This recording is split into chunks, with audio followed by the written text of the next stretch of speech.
morning. Welcome to day number 5 of the budget 2025 budget hearings. Madam Clerk, can you please call the roll?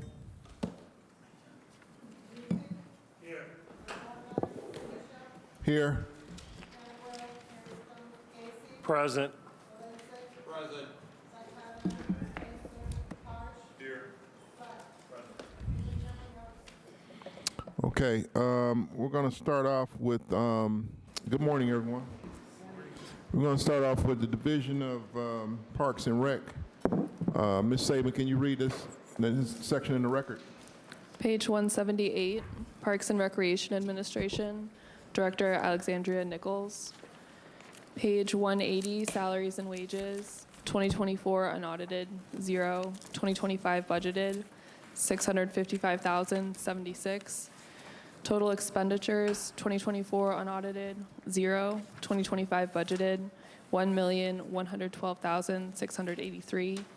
Page 181, number of employees December of 2024, 0. Budgeted 2025, 9. Mr. Chairman. All right, thank you. Director Nichols, would you care to join us at the table?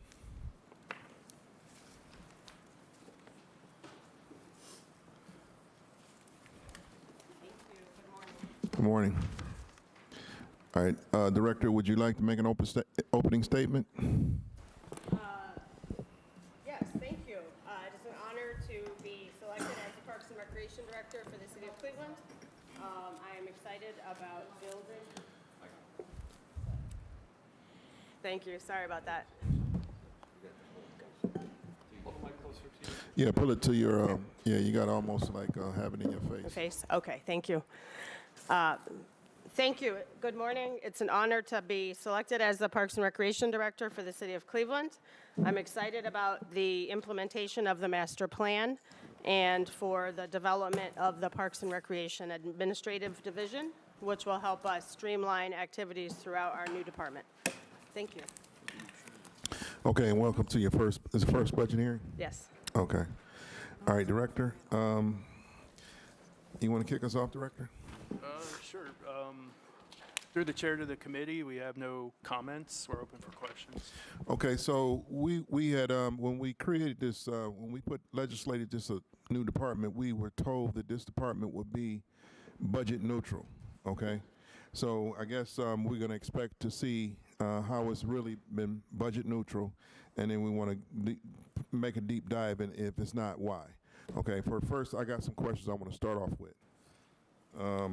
Now, it says we have, in the department, that we have 9 individuals. We know one of those individuals is a director. Now, the other 8 individuals, where do they come from? So as we develop the administrative division of this department, we are looking at adding an assistant director and an administrative manager, and also hiring some support managers for finance, human resources, as well as communications and marketing. Those are the high-level things that the department needs to focus on. From a financial perspective, we want to make sure that all of the divisions, parks, recreation, forestry, and public auditorium, are all functioning the same way and managing and monitoring their budgets the same way. Human resources needs to be streamlined as well so that we can be more efficient in our hiring practices. And then lastly, part of the master plan recommends, and also being here for 4 short months, we need to improve our communications and marketing across the department. Okay, so Director, these 8 individuals did not come from other departments. They are new hires? These are new positions that will be in the department's administrative division. That is correct. Okay. I'm going to open this up for questions from the committee. I'm going to go first. I'm going to go to Council President. Thank you, Mr. Chair. Just want to understand, when you say new positions, were these positions taken from any other part of the budget, or are they just added? These positions were taken from the Department of Public Works to create the Parks and Recreation Administrative Division. Thank you. Through the chair, can you tell me if these positions were, so where would they show where would they show that they're taken from? I mean, what part of former Public Works or wherever? I'm trying to understand what dollar amount, just so I can be clear on where I'm going with this. Trying to understand what dollar amount and what amount of positions, where are they coming from? What part of Public Works is that coming from? Through the chair, I would like to request that Assistant Director of Public Works, John Laird, come to the table so that he can help respond to questions, because I wasn't here at that time. Mr. Laird, if the Finance Director can just give me a break on that. Through the chair to the council president, I don't know the exact dollar amount, but I do believe about 5 positions from Public Works admin moved over to Parks and Recreation admin. All right, here's what I'm trying to understand through the Finance Director. There's 2 things that I'm really going to look at today, so I might as well just put the cards on the table, is when we take money from other departments and add them to other departments, or whether we're just adding dollars to departments. It was told to us that this division would be net neutral, which means that it would not be more cost. And I'm trying to make sure that we're watching that closely to see that we're not just creating another department and we actually created more costs. So I want to make sure that policy team, if we could try to keep a hold of that, because if they put 9 positions in here, I'm hearing you say 5, then that means did we add 4 positions, and what was that amount? Because I'm trying to figure out if we added costs by making this separation, or we actually kept costs down.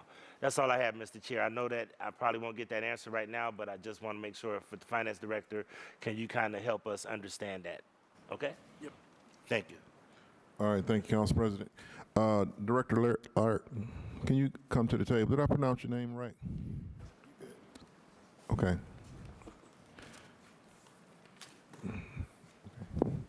All right, Director, can you explain to us these new positions in Division of Parks and Recs Department, the new created Parks and Recs Department? Where do they come from? Do you have that knowledge? Yeah, Chair, I can say this, that the PC technician came from the Department of Public Works Administrative Group. The project director also came from Public Works. The 2 project coordinators came from Public Works. The assistant manager of marketing actually came from Public Works as well. The assistant administrator, we had a vacancy that we didn't use, that got moved over. I will say that as far as the director of Parks and Recreation, I would have to defer to finance, but that's not something that came from our department.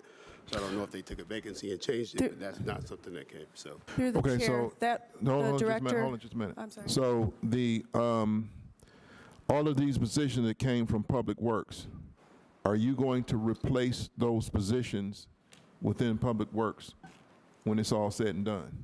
No, our budget was reduced. Our headcount was reduced. Your budget was reduced. Our headcount was reduced. Okay, go ahead. But just to be fair, when you look at our budget, you're going to see an increase because we absorb the vacant properties. So you're going to have to be able to sift out the vacant property stuff to be able to see the true number. So I just want to make sure that you know, because you'll still see like 35 or something in the Public Works budget.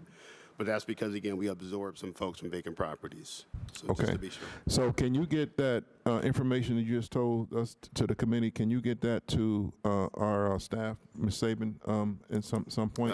Through the chair, absolutely. I can do that. Oh, okay. All right, Miss. What's your name? Ms. Gallagher. Okay, go ahead. Do you have a comment? I believe, did you say the director of Parks? That position came through the pool last year. Okay. All right. Okay. All right. I'm gonna go to Councilman Palencia. Thank you. Thank you, Mr. Chairman, my honorable colleagues. I want to follow up on your line of questioning. I appreciate your line of questioning and that of the council president. So I want to just get that clear. So the assistant administrator came out of Public Works. Through the chair, too, the councilman, that's correct. Okay. Assistant manager of marketing. Through the chair, too, the councilman, that's correct. Project coordinator. That is correct. Project director. That is correct. Project specialist. Through the chair to the councilman, that was a vacancy that we had that we gave up. That was a vacancy. That was a vacancy. Okay. And then accident safety inspector, Through the chair, that was another vacancy that we gave up. another vacancy, and then the PC technician. That is correct. That came over or wasn't? Through the chair, that's an individual that came over. Okay, came over. And then Director of Parks and Recreation, obviously, is a new position. Through the chair to the councilman, I know that we had budgeted for the director because the director came on, I think, in September of last year. So that was how that got created, how that happened, was Okay. in this. But Okay, here's my line of questioning. Since these are all new positions, they're not filled, correct, to the director? Through the chair to the council member, at this time, many of these are vacancies. The PC technician is a position that was moved over to the department. Yes. And I would have to look at the rest of the titles to determine which ones are going to be in the new department. Then, see, I'm confused. I'm confused here. So, Director, you're here. So yes. Do you have any staff? Through the chair to the council member, I have an assistant who is helping me at this time. That's an assistant administrator? I believe so. I would have to look at their precise title.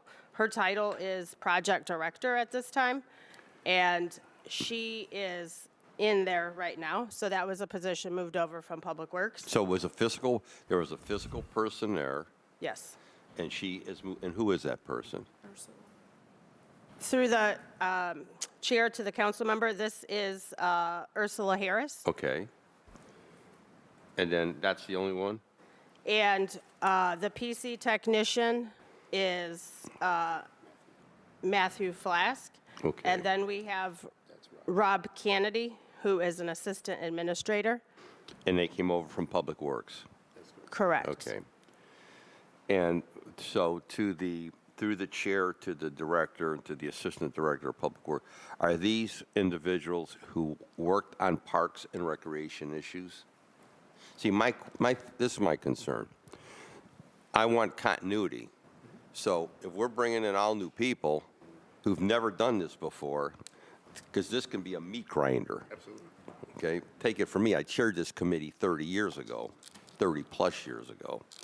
So as soon as the weather breaks, there's going to be great demand on this director and on this whole operation because, first of all, and I commend everybody involved in this new shift. Public Works should have never been created like it was. I oppose that. Talked to the previous mayor about it numerous times that it wasn't working. And finally, I want to thank this administration and my colleagues and the chair for advocating for this new going back to the future, back to the future to make things work as they once did. I just want to make sure there's continuity within this department, and if we're going to fill the vacant positions, that we really go out of our way to make sure we're filling these positions with people who understand what's going to be expected of them to deliver these basic city services. Because you've got under this new administration, the parks and administration. What divisions fall under it? Through the chair to the council member, the divisions of work that fall under Parks and Recreation include Parks, Okay. Forestry, which is a new division created Yes. in 2024. Yes. Recreation, Public Auditorium, which includes Highland Golf Course, West Side Market, Stadium, and then cemeteries are under Parks Okay. and special events. But your biggest area of responsibility is going to be recreation and urban forestry. Those are going to be your two demand areas from historical speaking. The auditorium, there's folks over there that are going to run that. But the demand out of this body will be recreation, and will be urban forestry. That's going to be the demand. I just want to make sure as we going forward, like as the council president indicated, the way this was laid out to us, that this would be budget neutral. Now, I understand the issue with parks because we already, I mean, with grass cutting, because we already discussed that last week. And we could see in the budget the dollar amount associated with that. Now, one could argue whether or not lot cleanup should be under Director Williams. You know, I guess I had a different opinion of that as I argued to Bonnie Tewinnen. Because my historical perspective. But nonetheless, the administration wanted it under Frank Williams, under your shop as assistant director. I'm just hoping that you guys are going to be prepared to deal with it as best as you can, because that in itself can be a nightmare. But from a standpoint of Parks and Recreation, I just want to be assured that as you're filling these positions, that we're bringing in people who understand how critical parks and recreation are, and then urban forestry. Critical, critical, critical. So I'll leave it at that point. So we got a total of 9 new positions. That's it. We'll see. The proof will be in the pudding, Mr. Chairman, how this functions and how this works. I just want to make sure that that the director has adequate staff that she needs to do the job. So I want to hear to the finance director, Mr. Gentile, who determined the 9 positions? Through the chair to the councilman, we worked with Director Nichols to come up with those 9 positions. Okay, so you think, going back to the director, 9 positions are going to do it for you?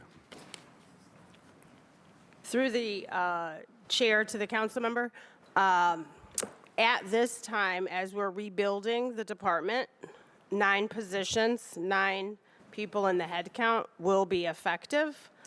Not all of these job titles are the right ones that we need in our administrative divisions, so we will probably work through making sure that what we create is most effective and efficient for the city of Cleveland.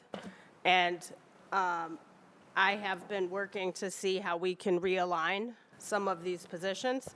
9 people within the department's division of administration is sufficient, and the amount allocated is sufficient at this time. Okay, so you're going to be coming back at some point to civil service, human resources, change titles, and job description? So at this time, I've been working with the master plan consultant who helped develop the goals for the department, and taking those conversations and looking at some of the proposed organizational charts that she has worked on to determine which positions we need inside of that administrative division. And Mr. Chairman, to the director, who is that person you're working with? Through the chair to the council member, that person is Jane Miller. She is a consultant that was a sub-consultant on the Olin Master Plan project. She has an enormous amount of experience. She worked previously in the City of Pittsburgh Parks and Recreation Department, rebuilding that department, as well as the City of Minneapolis, rebuilding that department as well. So she's an outside consultant, or she's a city employee? So through the chair to the council member, she's an outside consultant. She consulted on the master's plan for the city, the one that Olin worked on for the last couple of years. Okay. And so we've been having conversations with her on what positions we're going to need to build the department. Okay. The last conversation I had with her last week, she was very confident that I was moving in the right direction. Okay. Is That's that, that Dan gave does me. the council have a copy of that report, Mr., to the chair, to the administration? We have a copy of that report? Through Those the- recommendations? Through the chair to the council member, this report has not yet been adopted by city council or the planning commission. It is in its final phases. Once the final rounds of edits are completed, then that will be presented for city council as well as for planning Do commission. you know what we pay the consultant, Mr. Chair, to the director? I Through the chair to the council member, I don't have that final dollar, but I can get that for you. I would respectfully ask that through the chair, and as soon as that report is, because I guess I'm saying, is this putting the cart before the horse that we're going to implement, create this without releasing the report to city council? I mean, we're going to make these changes, staff changes, or position changes without anything coming to us? Through the chair to the council member, the master plan implementation began last summer when the city sought a Parks and Recreation director. Yes. Knowing that that plan was in its final phases of editing and proofing. Okay. And so the implementation has started prior to the adoption.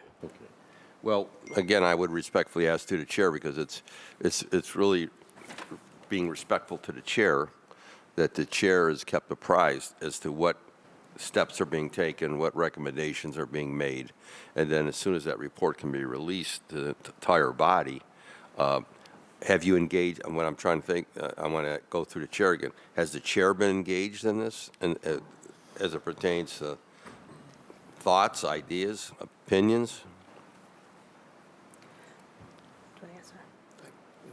Through the chair to the council member, at this time, the discussions on the master plan content, which was implemented through the mayor's office for capital improvements. Right. They have been internal conversations just to finalize the language within that document. Okay.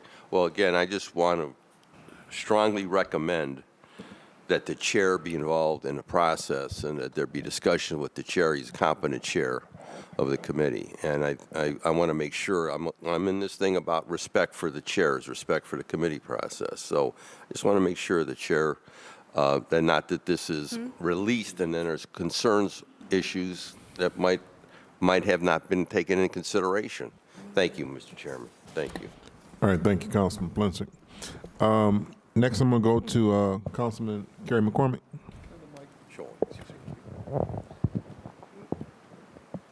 Alrighty, thank you, Chair. Good morning. Good morning, Director. Let me just say it's been a pleasure to work with you just in the first 2 months, 4 months. Mr. Chairman, I appreciate the line of questioning on the budget neutral, but I got to tell you, my concern is less in that area. This is one of those departments, Mr. Chair, where our residents really feel it. Is our parks, quality of our parks, maintenance of our parks, of course, including forestry and the other divisions underneath the director. So director or chair to the director, I've got 2 budget questions, but really, I wanted to say before that to our assistant director who's here with us today and to Director Williams, T-Win, and the mayor, this director, I think you hired a really good director here. She's very talented, very strong record, but she's either going to fail or succeed as to whether we support her or not, period. If we don't support her, we don't give her the staff she needs, if we don't give her the resources she needs, she's not going to succeed. If we do, I think she can do really exciting things with the Parks Department. So I just want to put that out there to our finance director, everyone in earshot. We have to support this new director. We have to give her the resources she needs, because I can tell you, I'll speak for Ward 3, but I would imagine the folks around me agree. Our residents use our parks, they use our rec centers, they use these services, and they really care about the maintenance of them.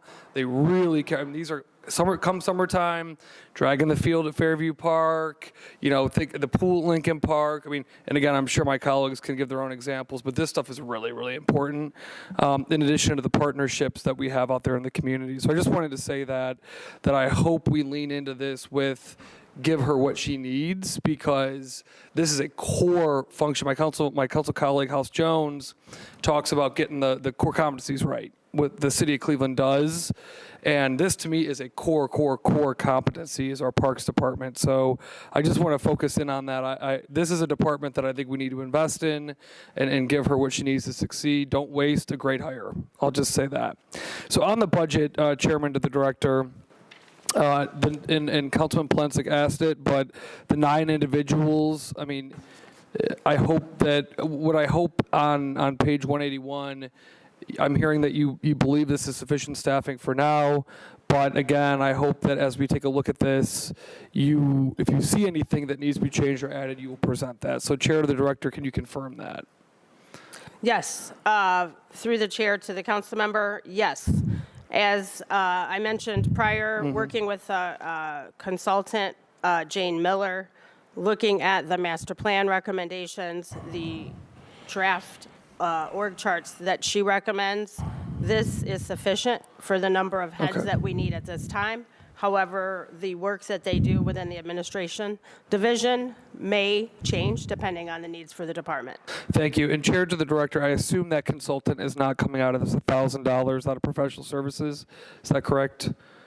Through the chair to the council member, yes, that is correct. That cost for the consultant is not coming out of this administrative budget. Through the Chair to the Director, the consultant, glad you have her on board. I think it's important that you have that support as you kind of keep the wheels on. Is that contract, Chair to the Director, and is specific to the professional services line item here, will you continue to have that contract moving forward? What's the timeline on that contract? So through the chair to the council member, MOCAP was the department that consulted with Olin and their subcontractors. So I'm not able to answer that question. However, I would say that this person has been very open and helpful. Any additional professional services that she will bill to the contract for the master plan that was conducted. Okay. So it is not anticipated to come out of this budget. So thank you, Chair to the Director, but $1,000 for professional services, it's probably one of the smallest that we've seen in this budget season. Again, I'm going to get back to my residents don't care about this conversation at the table, I promise you. I do, as a council member. They care about results in our parks. So that's what I'm focused on, results in our parks. That's what my residents touch, feel, experience in their day-to-day lives. So does this $1,000, is that enough professional services wiggle room, Chair, to the Director that you need over the next year to implement your strategy? Through the chair to the council member, at this time, $1,000 should be sufficient. Though the budget was primarily created prior to my arrival with the city, I certainly will work very closely with our finance department should I see a need to change that. Thank But you. At this time, it looks And good. Chair, I'll wrap up. I want to note that, as I said earlier, I believe, I'm one out of 17, I believe we need to be investing in this director, investing in her work to stand up this department, and investing in this department because, again, I'll just say this is extremely important to my residents, that we get parks right, that our parks are maintained, activated. It's extremely, extremely important. So I get, we want to be as fiscally responsible as possible. I understand that, but I'll tell you, if I put out a questionnaire to my residents, what departments should the city be investing in, this, I guarantee you, would be one of the top respondents. So as we move forward, I hope that we are not shy when necessary and justified, of course, we're a public agency, to invest in this director and her department. Thank you, Chair. All right, thank you, Councilman McCormick. We really appreciate those line of questions. Next, I'm going to go to Councilman Chris Hirsch. Thank you, Mr. Chair. I don't want to beat the dead horse, but I do want to understand it. So getting back to the movement of positions from one department to the other, I'm going to go back and forth between page 258 in Public Works and page 181 for Parks and Rec and make sure I understand this count correct. So starting on page 181, the Director of Parks is obviously Ms. Nichols, and that's brought from the pool from last year. The assistant administrator on page 181 comes from Public Works, but the assistant administrator positions on Public Works doesn't change. It stays at 3. The assistant manager of marketing on page 258 goes from 1 to 0, so that was straight up moved. The the project coordinator goes from 8 to 4, so a few project coordinators were moved and one went into Parks. The project director goes from 1 to 0, so that was straight moved. That makes sense. And the project specialist while you said it was vacant previously, actually goes from 4 to 5 on page 258. So we're actually adding a project specialist while taking 1 away. So I guess we're adding 2. So I guess my question is, and I'm sorry, and the accident and safety inspector that's vacant under technicians, I'm wondering where that position is located. I don't see that in Public Works. And I also don't see the PC technician position in Public Works. So my question is, all of Public Works in the professional category goes from 21 to 19, and it looks like we've only removed 2 positions, while on page 181, we're claiming to have moved 7 positions.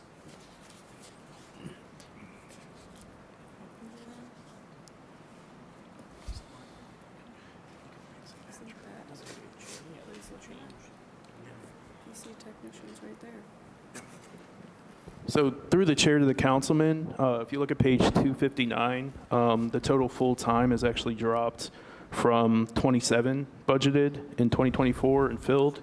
The total full-time, I'm sorry, excuse me, through the chair, goes from 27 to 36, which actually should be 35, because I think that's a miscount. Yeah, excuse me. When I add up all the all the total full-time, it's 35, not 36, So if I could, on page 259, through the Mr. chair to the councilman, again, some of those positions, we absorb some from parks for vacant properties. So through the chair then to whoever wants to answer, well, what page would those absorptions show? Where would those, on what page would those subtractions from the other section into Public Works be displayed? Through the chair to the council person, that would be park maintenance, the park maintenance budget. Park maintenance? Yep.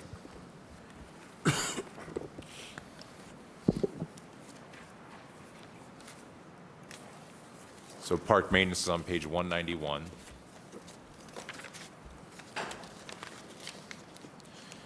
And we see a reduction of 1 position in park maintenance. 62 budgeted in 2024 to 61 budgeted in 2025. So without getting into all the fine details, it doesn't add up. Through the chair to the councilman, you have to go to page 196. Okay? Their total full-time went from 106 to 73. Okay. It's like 33. Yeah, 33. So it's not in the administrators, administrative, professional, or service and maintenance. It's entirely in the skilled craft, where you lose 26 people, right? And then the seasonal.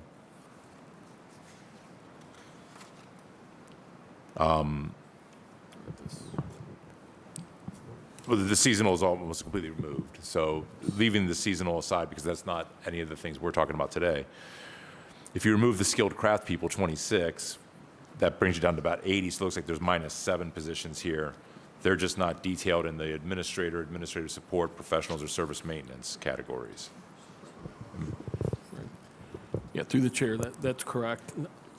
Just keep in mind, too, when we met with the Parks Director and people before she arrived, they may have changed some of the titles, so it might not be the same title that was in these budgets. We moved it the total. We're just looking at the total head count, but not necessarily the actual titles. So, Well, I'm just looking at the budgeted positions. I'm not comparing current employees, because I understand there's always vacancies. I'm just looking at the total budget positions between 2024 and 2025. And I guess I'm just not seeing the lateral move. I suppose, if Mr. Chair, if it's common that departments try to add positions, then they add positions, but I'm not seeing the one-for-one move, and I don't know if it's even something I'm overwhelmingly concerned about. We are talking about like 8 or 9 positions here in a very large budget of thousands of people, but it doesn't seem to be the revenue neutral change that I think we were told it would be. And I'll come back to that, I guess. My only other question, Mr. Chair, in trying to understand is, since we now have, and by the way, we are doing, all Parks and Rec is urban forestry, golf courses, school recreation, parks and maintenance, cemeteries, Cleveland Stadium, public auditorium in the West Side Market. We're all doing all of that right now, correct, Mr. Chair? Okay. So a lot of those, especially the West Side Market, public auditorium, and Cleveland Stadium, often take capital investment. They're not obviously in the department supervision budget. So could you tell me where in the budget book is the capital investment for the stadium, the West Side Market, and the public auditorium in 2025? To the chair, the councilman, they wouldn't, the capital expenses would not be included within the operating budget. that you're Right, could you looking tell at. me where they are in the budget, the capital expenses for those three that are covered by this division? So when we put money into the West Side Market, where is that money in the budget? When we put money into the transfers to capital? Do we have anything out of operating this year? Through the chair, are you referring to the subsidies from the general fund? Yeah, Oh, through the chair, that's on page 295, I believe. 295. The transfer to other funds. Okay, right. We go to this page a lot. Right, okay. So we have 556,000 for cemeteries. We have 693,000 for the golf course. We have 769 for the West Side Market. And the stadium is 10,650,000. Got that? Okay. And those are, through the chair, those are the only capital transfers, expenditures for those facilities in the budget this year. Is it? Through the chair, those aren't capital expenditures. Those Right. are just so they can remain as an enterprise fund because they need additional funds from the general fund to sustain their operations. Okay. I guess what I'm asking is, if they need additional funds, where in the budget would those funds come from later in the year? To the chair, to the councilman, like the Brown Stadium comes out of the stadium, stadium repair fund, which is not included in this budget. That's a multi-year fund that's funded by Syntax. Right, okay. So that will not be in here. When we talk about transfer to debt service, what you're seeing on this page isn't the capital expenses, it's actually the debt service. Okay. And like, through the chair to the councilman, like Nicole Gallagher, let you know, the cemeteries, golf course, they're subsidies. They're operating subsidies, so they aren't capital either. Okay. In previous budgets, there was 10 million a couple years ago that was appropriated out of the general fund for the West Side Market. Right. The other 10 million came out of 10,400, which is the revenue recovery fund. Right. There's nothing currently in this budget for capital. Okay. In the operating budget for the West Side Market or for the golf courses. So you won't really find it in this. Okay. In this book. Through the chair, however, the subsidy for the West Side Market has gone up 240,000 from 536 last year to 769 this year. And that's just the subsidy for the operation of the West Side Market? Through the chair to the councilman, that's correct. Okay. So, Mr. Chair, I find it interesting that we transferred management of the market, but it's costing us more. It's costing us 200,000 more for the management than it did when we managed in-house. I just think that's worth noting for the citizens, that's all. Thank you, Mr. Chair, that's all the questions I have. I'll figure it out. All right, thank you, Councilman Harsh. Thank you for your line of questioning. You bring up some great points. Well, no, we're doing it right now. This is it. This is it. Pardon me? Okay. All right, I'm gonna go to, next I'm gonna go to Councilman Brian Casey. Thank you, Mr. Chairman. Mr. Chairman, to the Director, on page 180 under Contractual Services, you have $83,174 for rent. Where exactly is it that you guys are renting the property from?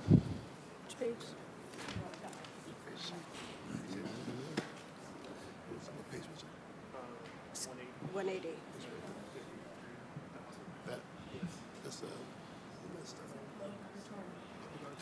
Through the chair to the council member, the property rental is for the public auditorium. And then, Mr. Chairman, to the Director, usually every other department who is paying rent has utilities. So how come you're not getting an interdepartmental charge for water or electricity? Through the chair to the council member, the administrative division is operating out of City Hall and Public Auditorium primarily, and there are no utility expenses for the Parks and Recreation Administration Division. All right, and then, Mr. Chairman, to our Finance Director, who's picking up that tab for the Department of Parks and Recreation? Through the chair to the councilman, it's contained within the public auditorium. They don't charge back the utilities separately for the people that are running from the public auditorium. They don't? Okay, thank you, Mr. Chairman. All right, thank you, Councilman Casey. I'm gonna go to Councilwoman Rebecca Marr. Councilman Casey had my exact line of questioning around the rental properties, so I'm good. Thank you. Okay. All right, is there any other questions for our Division of Parks and Recreation Administration? All right, thank you. Seeing no further questions, Brooke, can you move to the next section? Page 182, Division of Urban Forestry, Toy Porch, Acting Commissioner. Page 183, Salaries and Wages, 2024 unaudited, 0. 2025 budgeted, 1,749,117. Page 184, Total Expenditures, 2024 unaudited, 0. 2025 budgeted, 5,993,520. Page 185, Number of Employees December 2024, 0. Budgeted 2025, 28. Mr. Chairman. All right, thank you. All right, I guess my question is the same for the Division of Parks and Recs Administration. These 28, on page 185, these 28 positions in the new Division of Urban Forestry, are these new positions or are these employees that come over from park maintenance? Who can answer that question? To the chair, on page 185, all of those positions, except for the Commissioner of Urban Forestry, were transferred from the Division of Parks. The Commissioner of Urban Forestry is a new position. Okay. Is the Commissioner of Urban Forestry, is that position filled at this point? To the chair, the Commissioner of Urban Forestry position is vacant. The job position description is being approved by Civil Service ideally this Friday, February 28th, so that we can backfill that position. Okay, do you have, what is Jennifer Kipp, what is her position? What is her title? To the chair, Jennifer Kipp is the manager of park maintenance and properties for the city. Okay, okay. And is she reflected in this, okay, she's a manager of park maintenance and properties. So it will be that position and it would be Commissioner of Urban Forestry also, right? To the chair, that is correct. Okay. All right. Now, the Division of Park Maintenance, was it reduced by 28 positions here that we see right here? To the chair, the Division of Parks should have been reduced by all of these positions except for the commissioner. Except for the commissioner. Okay. All right, I'm going to open this up for questions from the committee. First, I'm going to go to Councilman Mike Palencia.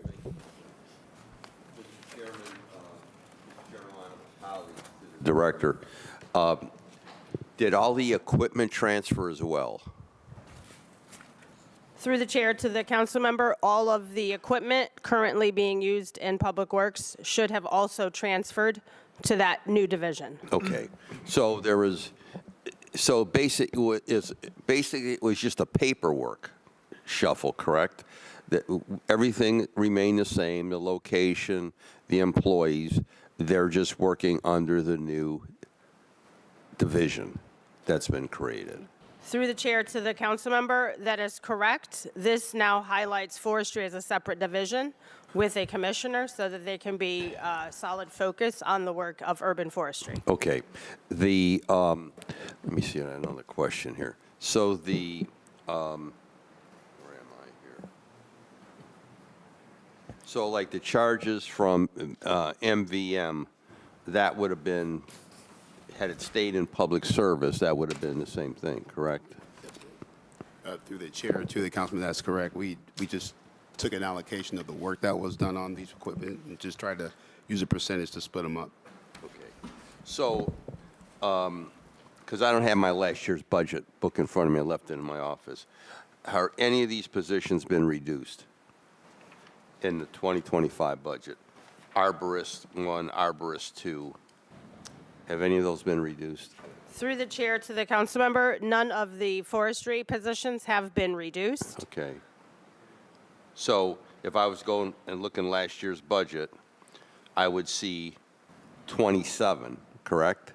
Because you didn't have a commissioner. Through the chair to the council member, I will have to confirm that Yeah, by I- reviewing the 24 budget. Yeah, Mr. Chairman, I'd like to know if there's been any reduction in staff at all, because obviously we all know how important this division is as it pertains to our citizens and the growing concerns that all of us have. So I would officially make that, respectfully ask that, to make sure, because in reconciliation, if we have to make sure that there is no reduction in this area, I want to make sure that's the case. Thank you, Mr. Chairman. Okay, all right. Ms. Saban, did you get that request? Okay. All right, thank you, Councilman Polinsik. Next, I'm going to go to Councilwoman Rebecca Marr.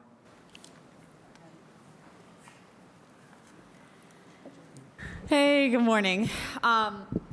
So this is a moment I've been waiting for since the day I got onto council, which is a separate discussion about the urban forestry budget. This is the first time we have been able to do this. I believe in even the living memory of this council and even my short memory as a first-term council person.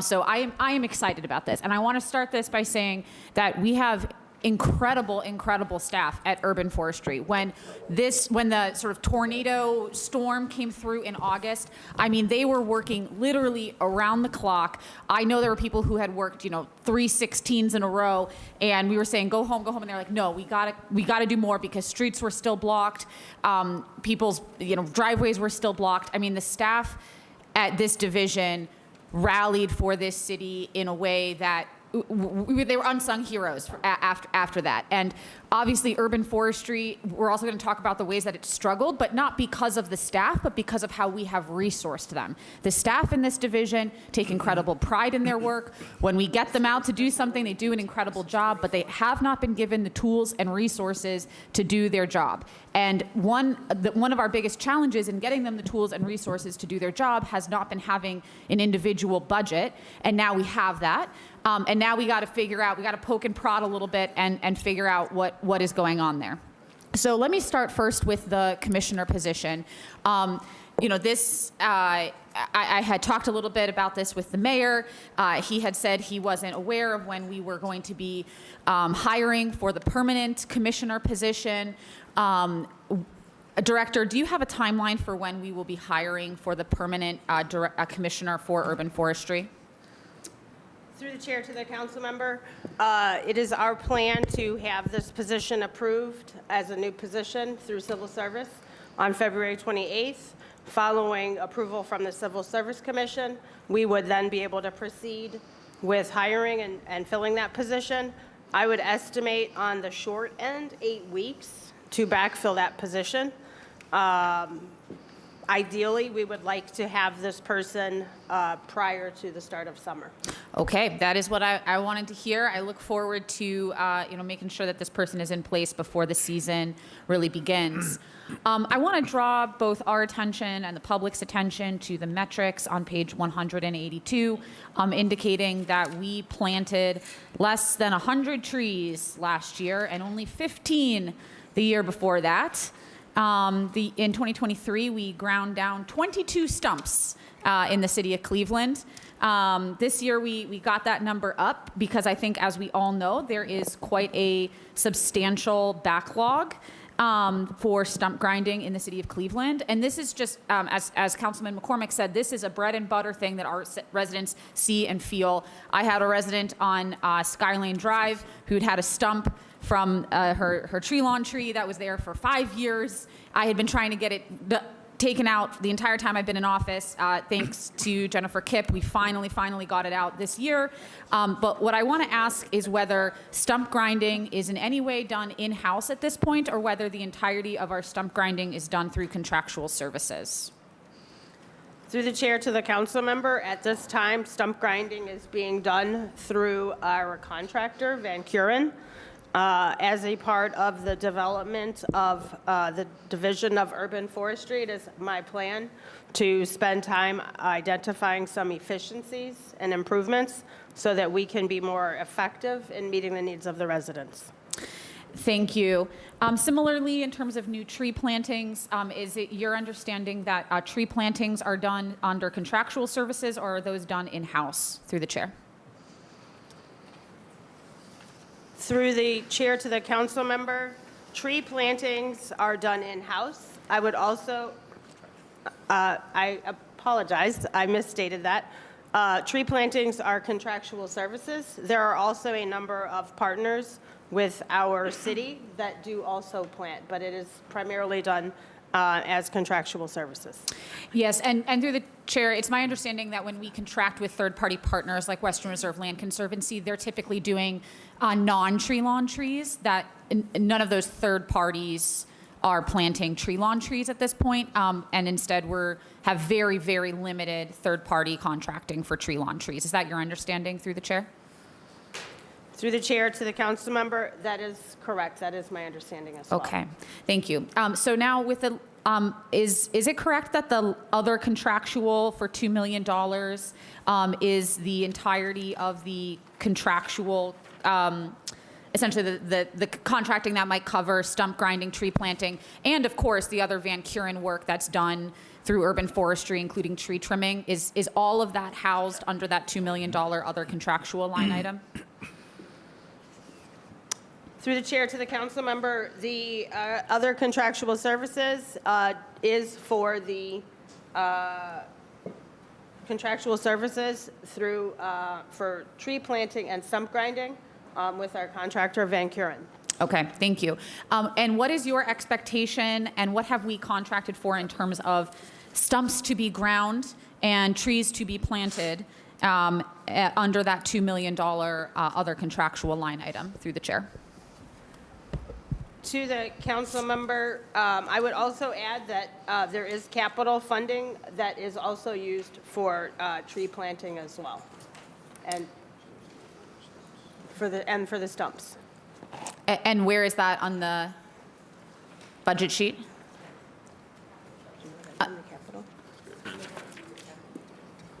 Okay, so it's on a separate, it's not included in the budget book, essentially. That's correct. Through the chair to the council member, can you ask that question one more time? Yeah, so here's what I'm trying to get at. How much money are we anticipating to spend on stump grinding and tree planting, and how many stumps are we expecting to get ground, and how many trees are we expecting to get planted with that money? Because we have essentially, we know we have a huge backlog in both of these categories. We need to get urban forestry to a steady state. And I want to understand if we are actually meaningfully working our way through the backlog with the money we have set aside. Whether it's under other contractual or capital, I don't particularly care about that. What I want to understand is how much work are the citizens of Cleveland going to get done on their tree canopy? Through the chair to the council member, at this time I do not have an estimate, but that is a number I can provide to you at a later time. All right, I would ask that we get that number before we finalize the budget. Is your expectations of the number of trees planted and the number of stumps ground, as well as a broken out line item of how much we're spending on those two contracts, whether it's other contractual or whether it's under capital budget? How much are we actually investing into those two programs? I suppose as long as we're at it, I would get the sense that you'd have to do a similar investigation around tree trimming. So let's add that as a third one, since that is another area of work where I think residents really see and feel a backlog. I have trees that have been waiting to be trimmed since the first day I got into office that have not gotten done yet. So my hope is that we get those. And again, this is about getting urban forestry to the point that it can adequately serve the needs of the residents of Cleveland. Thank you, Chair. Those conclude my questions. All right, thank you, Councilwoman. Next, I'm going to go to Councilman Charlie Slife. I believe that most of my questions have been answered. And I share the gratefulness I have that we're able to talk about urban forestry now as an individual budgetary item so that we can do a better compare and contrast over the years. I think my two questions are going to be, one, beyond the head count, is the money we're looking to spend on outside contracting comparable to previous years' spend? Is it increase, a decrease? And then the second part is I know that there had been some issues in the past of using bond dollars for the maintenance of trees, which was part of why there was this backlog. Has that been, it seems that that's been resolved by using general fund dollars, but is the amount of general fund dollars we're putting towards it equal to what we had been relying on from bond dollars? So through the chair to the council person, I will say this $2 million is the most that they've had in general fund money in the years. Okay. So it's been the bulk of it's been through capital funding. So this is more than what they've had in previous years. Okay. Was it more or less $2 million in capital dollars, though, or was it? Through the chair to the council person, it varied. It could, in some cases it went up as much as $3 or $4 million. In some cases it was $1 million, just depending on how the capital money came back and how they could, allocate it. Okay. Thank you. And to the chair and my colleagues, I think Councilman Moore's questions about kind of what our anticipated goals are is a good one to understand if we need to try to piece together some more general fund money. The backlog's great. I really feel for Jennifer, Kip, and everybody on staff who over years I think have been really overwhelmed by the scale of the challenge. So now that we have our ability to budget separately for urban forestry, I just want to make sure that we're doing it in a way that aligns with the needs to the best of our ability. So I'll leave it there. Thank you. All right, thank you, Councilman Slife. Next, I'm going to go to Councilwoman Spencer, and we're going to come back to Councilwoman House. Thank you very much, Mr. Chair. And I'm going to pick up a bit of what Councilwoman Moore and Councilman Slife, I'm going to pick up what they were putting down. I also, though, just also want to take a moment to be a little philosophical and reiterate what other colleagues have said, which is that this is a really big deal, that we have a standalone budget for a new division of urban forestry. With increased transparency will come increased responsibility, meaning this is a brand new division, it's a clean slate, there's no comparison year-over-year data. So this is going to be able to give us a much more laser-like focus on how we're funding urban forestry and what the corresponding results are. So I really could not be more excited about this and really want to congratulate all involved. I do want to take a moment to come back to a bit of what Councilwoman Moore and Councilman Slife were referencing with the $2 million other contractual, and I concur with A.D. Laird. It's my understanding that we have never given this large an amount from the general fund. We've kind of picked the pocket of capital dollars to try to get some tree work done. We've done this and that, and last year there was a $1 million infusion in some carryover cash from the general fund, which contributed to tree removals. So it's my understanding that we were able to really work on trees and stumps last year because of that $1 million infusion. This $2 million infusion is absolutely essential to allow us to continue to play catch up. And I have a little bit of an advantage as a member of the Urban Forestry Commission. I have some more recent data about how we're doing with our backlog, and specifically we have over 3,500 pruning work orders outstanding in the right-of-way. So pruning is really, that's our biggest backlog to date. And hopefully we won't get another catastrophic storm, but that $2 million would also include funding in the case of a catastrophic storm where we would have to do a lot more work in the public realm there. So I do want to mention that the city and the Division of Urban Forestry did receive a $3.4 million grant in Inflation Reduction Act money. I think we're all hoping that those dollars will still flow to the city, and that would be yet another infusion that could assist with working on this backlog of pruning work orders. I wanted to also briefly add that in terms of personnel, that the Arborist 1 position, right now we have 10 positions listed under Arborist 1. That will be one for us all to watch, because those are badly needed positions, but they are going to be challenging to fill due to a high level of competition between the private sector and other municipalities looking for arborists. So that's going to be one that is going to be challenging. And I guess a brief question through the chair to the director on that, or to AD Laird on that. Is my understanding correct that those Arborist 1 positions are through union contract negotiations, that those compensation rates are set through contract negotiations through the chair?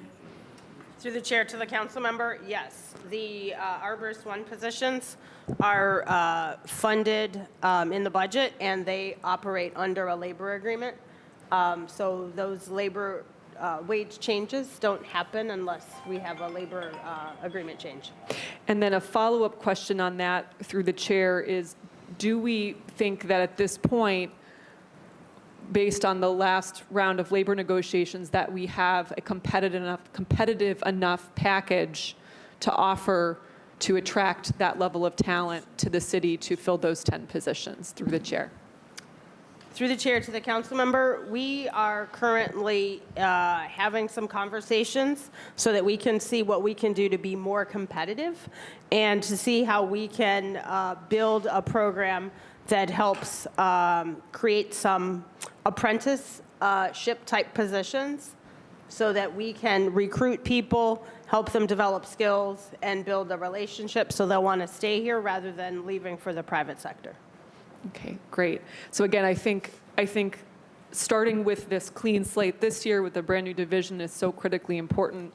Next year hopefully throughout the course of the year, we'll be able to monitor and get updates about how are we doing with filling these positions and meeting these goals for our new division of urban forestry.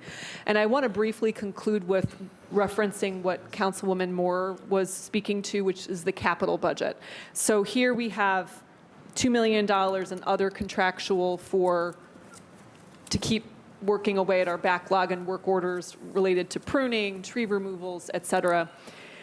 Capital budget, so just a brief question through the chair. It's my understanding that the capital budget is not yet finalized and that is still in development. Through the chair. Is that an accurate statement? Through the chair to the councilwoman, that's correct. Okay. So I want to conclude with, I think, speaking as a member of the Urban Forestry Commission and having worked closely with Jennifer Kipp and many others, I think aspirationally the city absolutely wants to get back into tree planting. And Councilman McCormick has been very vocal about this over the years, such a champion for more tree planting. I want to be on the record to state we have, by and large, not done well with tree planting. And that is because there is no associated maintenance contract. So essentially what happens is when the city has planted trees, we plant them, there's a 2-year warranty, we walk away, or the vendor walks away. If the tree survives for 2 years, it survives. If it doesn't, it doesn't.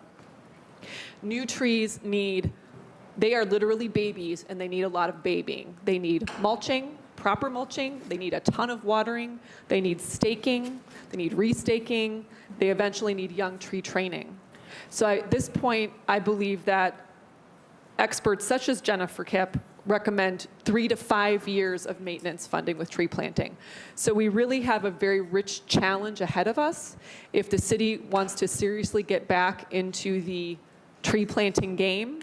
There will absolutely need to be a new type of contractual service, possibly through capital dollars, but a new type of contractual service to make sure that we're not only planting trees, but that we're doing what needs to be done so they will be able to establish and thrive and not just die off. So, all right. That's all I've got. Thank you, Mr. Chair. All right, thank you, Councilwoman Spencer, and thank you for your advocacy on trees and your efforts in the Tree Commission. Next, I'm going to go to Councilwoman Stephanie House Jones. Through the chair to the team here, I just have a couple of questions. Just to give just context, what is the inventory that we have of trees that we own here in the city of Cleveland? Through the chair to the council member, I will need to check on the inventory. When we look at trees, we look at them from the right-of-way trees as one section of trees, and then we also have to consider park trees. And then lastly, open spaces. There are some spaces that are not necessarily designated parks. It could be a streetscape project, so we have to really look at those 3 types of trees and do a complete inventory to see what we have. Oh, just a minute. Councilwoman House, would you like to make a point? Councilwoman Spencer?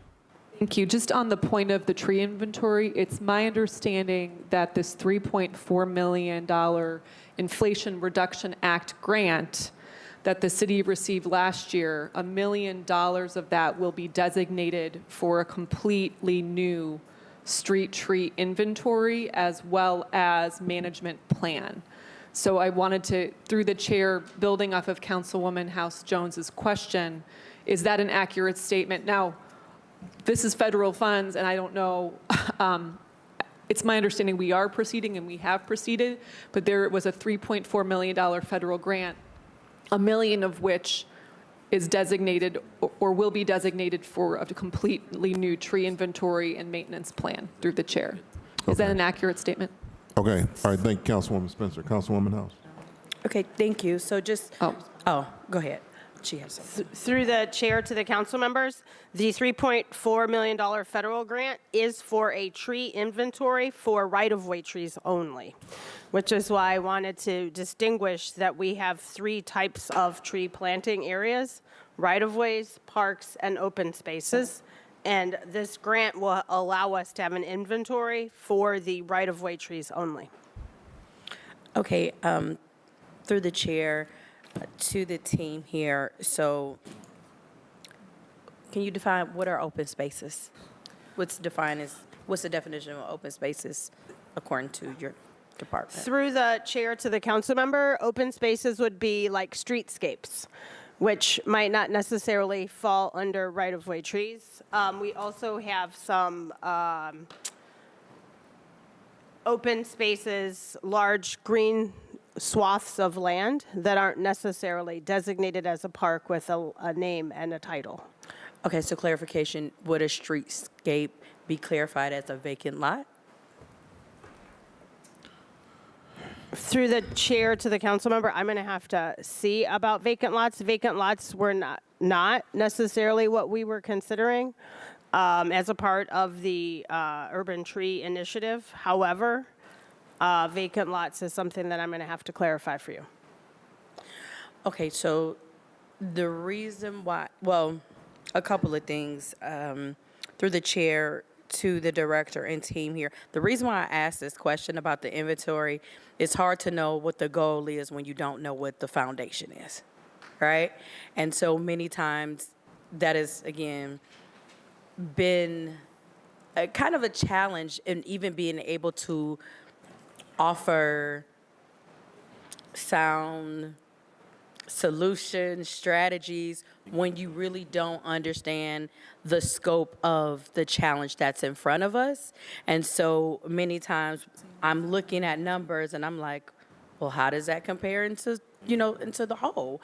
So I'm asking the question regarding vacant lots because that's coming up too, right? We're gonna have a conversation about Yes, vacant lots. Yeah, No, No, we vacant already lots is covered not it. coming up. Huh? Vacant lots was done with public Yeah, no, works. about the tree, but who, okay, so I'm trying to get the clarification of whose responsibility is it to maintain the trees in some form or fashion in our vacant lots? So that would be public works, but that's public works. We've done public works. See, On that point, Mr. Chair. okay, if she has. Would you allow a point? Yes. Okay, It's my Councilwoman. understanding that it is Division of Urban Forestry, that responsibility transferred from Parks Maintenance and Properties to Urban Forestry for trees on vacant lots through the chair. It's my understanding. Okay, Director, you want to? So through the chair to the council person, with the trees on the vacant lots, we've actually, with the split, we decided to actually have those trees stay with vacant properties. So any trees that are, as far as hazardous trees on vacant properties, the Public Works Group and vacant properties will address those. Okay. but not maintenance to those trees. We're not trying to take care of them. If it's a hazard, if it falls on a house, if there's things that are happening, that's the kind of things that we will do with the trees on vacant lots. Because again, with vacant lots, they could be privately owned, those kind of things. So that's our approach to those. Okay, so let me clarify, let me kind of reiterate that. You're saying, Director, that the maintenance of the tree on a vacant lot will stay with Public Works and vacant properties. If we have an emergency, we'll call in, if we have a tree that falls, we'll call in urban forestry. If it's on to the chair, if it's on a vacant lot, Yes. you would call Public Works. Okay. Okay. All right. Councilwoman House. Chairman, could I ask a question on? Just a minute. Councilwoman House. She could go ask a question. It's related to this. Yes. Yes. Okay. I just want to emphasize, Assistant Director, we've removed all of the tree maintenance staff from Public Works to move them into urban forestry. I don't understand, to Councilwoman House Jones's point, if we need to address a tree on a vacant lot, that Public Works would even be staffed to do that. So I don't understand how it could be going to Public Works when we've moved everything over to Parks and Rec through the Division of Urban Forestry. And I worry that what's happening here is just this stuff's falling through the cracks, that it means that these trees won't be addressed. Through the chair to the council person, trees on vacant lots were done by an outside contractor. It's been that way for many years because of the size and the type of work and the equipment that you need. So in that case, we will be managing the contract, but in the case where we need in-depth expertise, we still have a connection with urban forestry. So I would just ask that whatever contractual line item Public Works is now using to contract for tree services, that be included in the analysis of the tree work we're doing. The point of the urban forestry budget was to get our tree canopy being maintained in one place, and it sounds like that's not what we actually achieved. I'll follow up and leave the time to Councilwoman House Jones. Councilwoman, thank you for allowing me the point. Okay. All right. Councilwoman House, are you? Yeah, so, and this is okay, so I'm going to say this was my confusion because no clue that trees are still in the Public Works vacant lots. And I bring this up when, again, in Ward 7, we have over 1,200 vacant lots. It's a lot. We have one of the highest vacant lots in the city. There is no tree maintenance. There's no maintaining the shrubs. I'm really trying to offer solutions to a real problem happening in Ward 7. It is not going to end anytime soon. And I am a person that really works to set very realistic expectations with not only our residents, but other community stakeholders. It's hard to do that when there is no, I don't see the light. I don't see the tunnel. And I want to get a better grasp on the investments that we are making to make a dent. And even just looking at stumps grind, like the stumps grinded, so those aren't happening based on this report. This has nothing to do with the vacant lots. That's all I want to get clarified. This has nothing to do. And so again, since the Public Works Assistant Director is here, do you all do any of the pruning and, cutting even other shrubs and the bushes and things of that nature? What's the pathway forward? So through the chair to the council person, I don't know if it would, just for the sake of time, if it's something that we could work through you to be able to work with the council person to be able to answer more questions. Yes. So, during this budget hearing, it's something we probably can't dive into in this budget hearing. I will commit to having a joint session with Parks, Public Works, and Urban Forestry on trees. But we encourage everybody to attend. Okay. So we'll do that at a later date this spring. Okay. Okay. So anyway, Councilwoman House, you got any further questions? No, that's just my real thing about the it's a complicated issue, Councilwoman House. It really is. Because, we got so many different departments and folks that's involved in this whole process, so we'll have to have a joint committee hearing. Right, and again, I appreciate that. I will look for it. I will make it a priority to attend. Yes, please. As I'm not on the committee normally. Yes. But in this regard, though, it is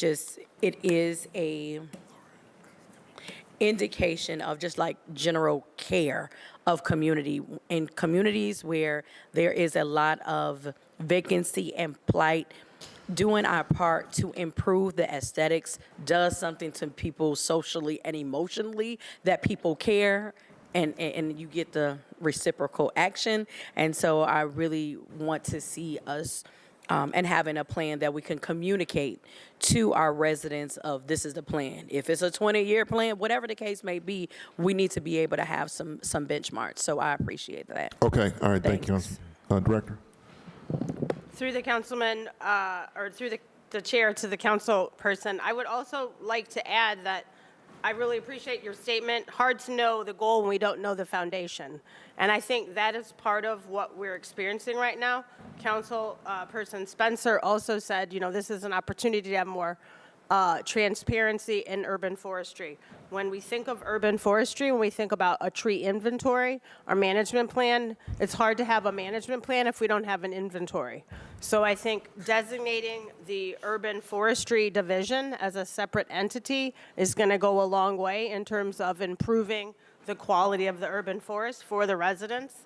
And we will ideally start with the tree inventory for the right-of-way through the federal grant-funded program, and then we can continue to develop maintenance plans once we have some of those inventories completed. All right, thank you, Councilwoman House. Councilman Brian Casey. Thank you, Mr. Chairman. Mr. Chairman, to the Director, with this new division, where's urban forestry housed? Where are you guys located out of?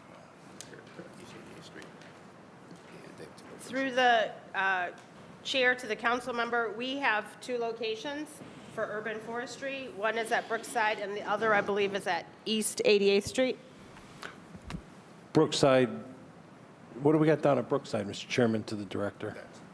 Through the chair to the council, but that's the West Side group for urban forestry. Yeah, but where are they housed at Brookside? Are you talking Brookside Park? No, through the chair to the council, by the zoo where the ball diamonds are. Right. There's actually a workstation there. Okay, so we actually have staff and vehicles and everything there. Through the All chair right. to the council, yeah.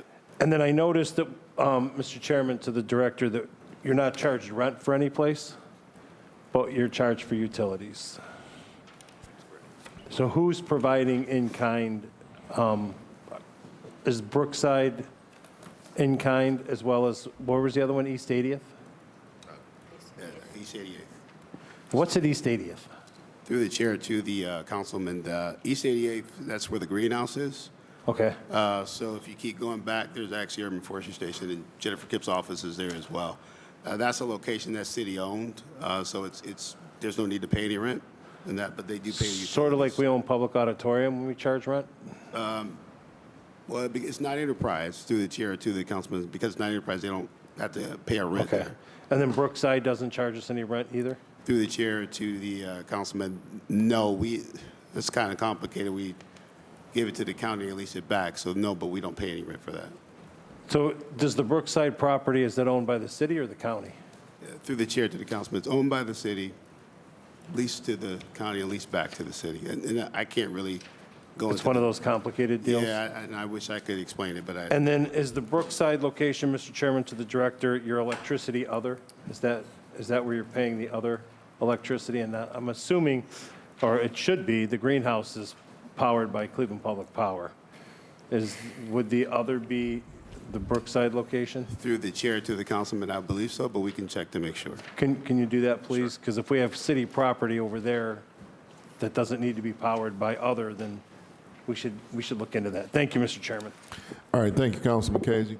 Next, I'm going to go to the Council President. I'm going to come back to Councilman Jones. All right, Council President. Thank you so much, Mr. Chair. And one of the things that I do want to just start off by saying is I would really be interested to Councilwoman Moore's point about the output metrics, how much we were able to do when we used to get the NOPEC grant. And if somebody can provide that for us, that'd be great. I know that a lot of people are not aware of this, but in the past, when the city used NOPEC as opposed to SOPEC for their electric, for their aggregator regarding all of the power and everything else in the city. We used to be able to get a grant for about $100 or something thousand where we were able to plant trees and do some of that kind of work. And also, I think that's important, but that's gone away. We left NOPEC about 2 years ago. I think we've had SOPEC about 2 years, so I'm trying to understand if that affected a lot of what we were doing with that grant money.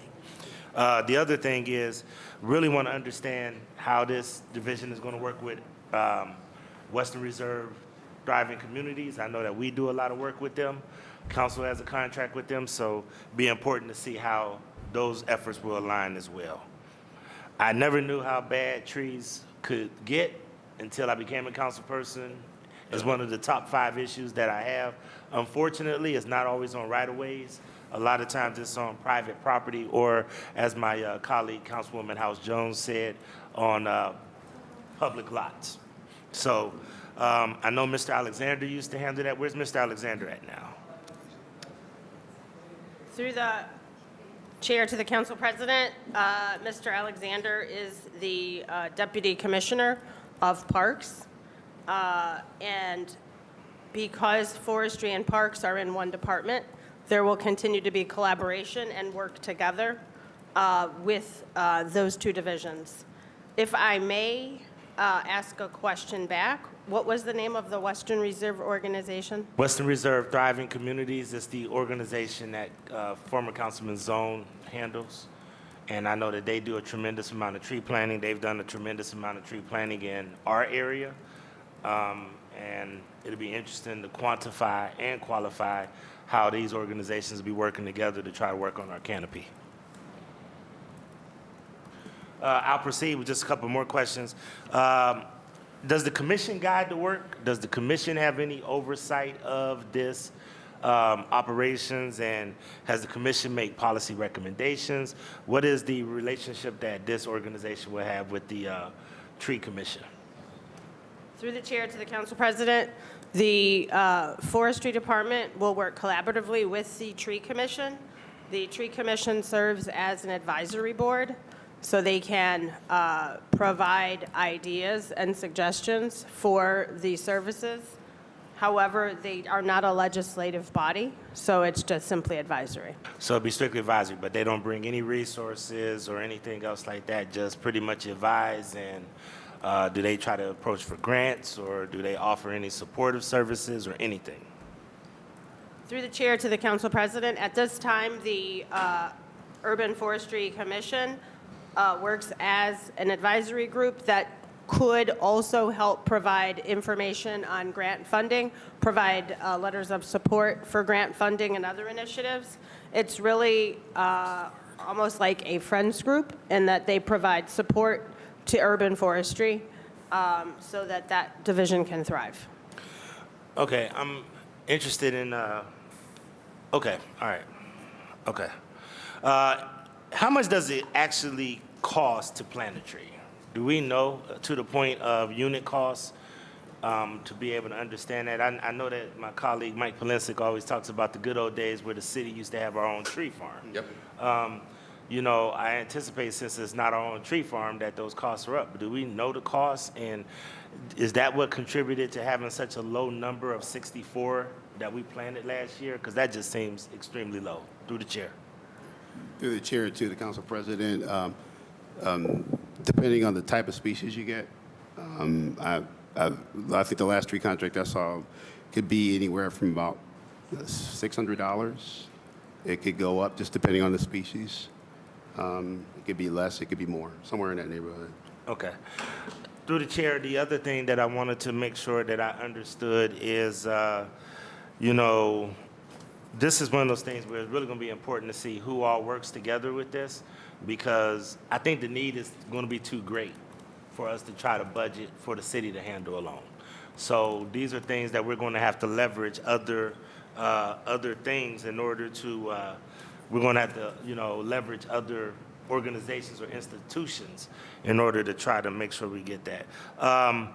There was a tree preservation fund, 50921. A couple of tree people text me over the weekend, so I'm just doing my due diligence. But they said to preserve trees in the city. How much money is currently left in that fund, in the tree preservation fund? Do we know that? If we don't, can the policy team get that for us? Because this was in 2018. Council adopted a policy, the tree preservation fund, and it was about 509. It was 50921.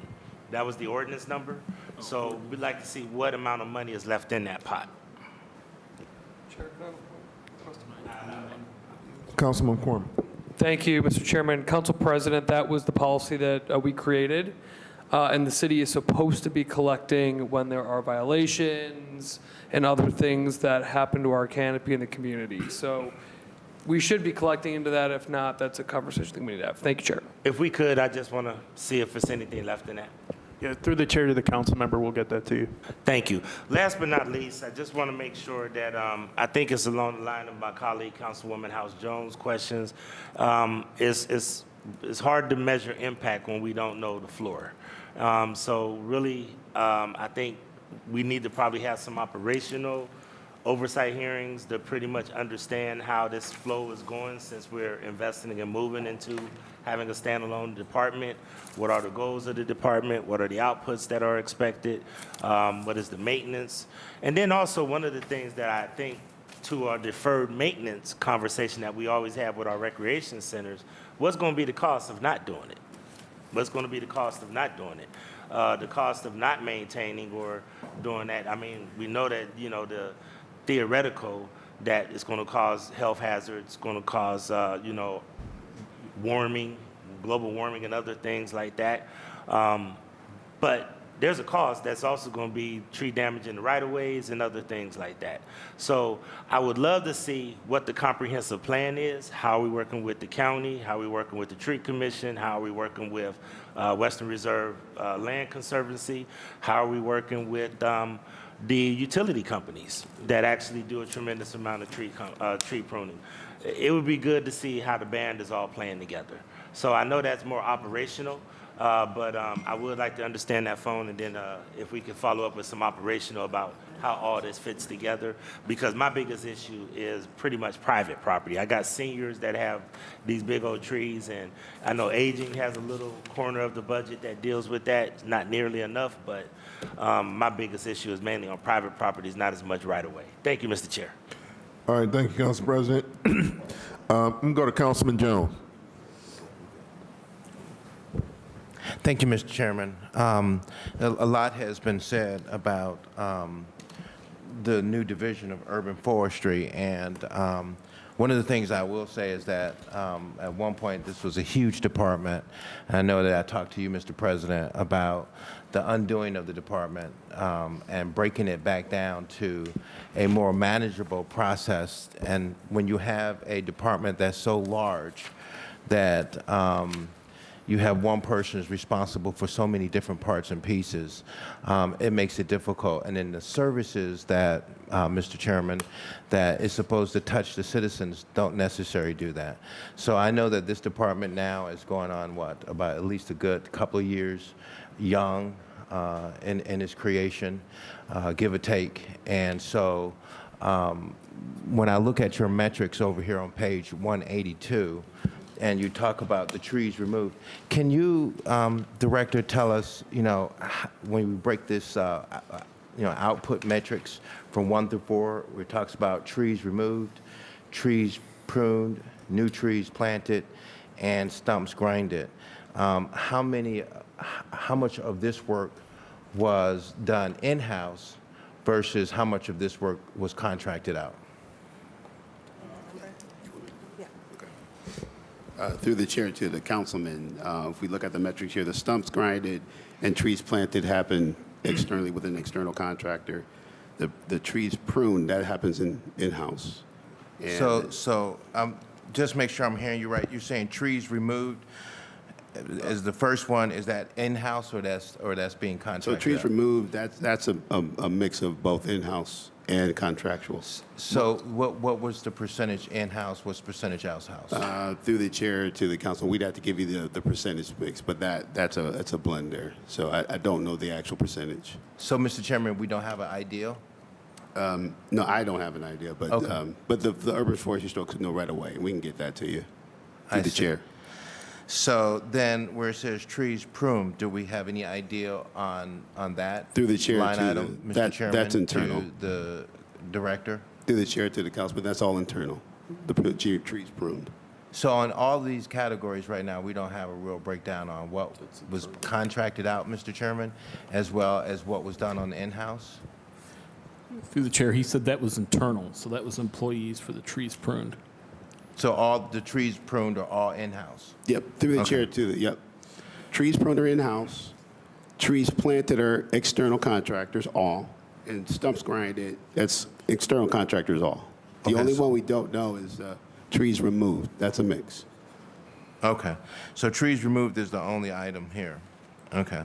And then, Mr. Chairman, to the director, do we have any numbers that show us the trees that were removed, breakdown of what that cost us? And is that somewhere here in the budget that would also show us the new trees planted and the stumps that are grinded, where that resource will come in this budget?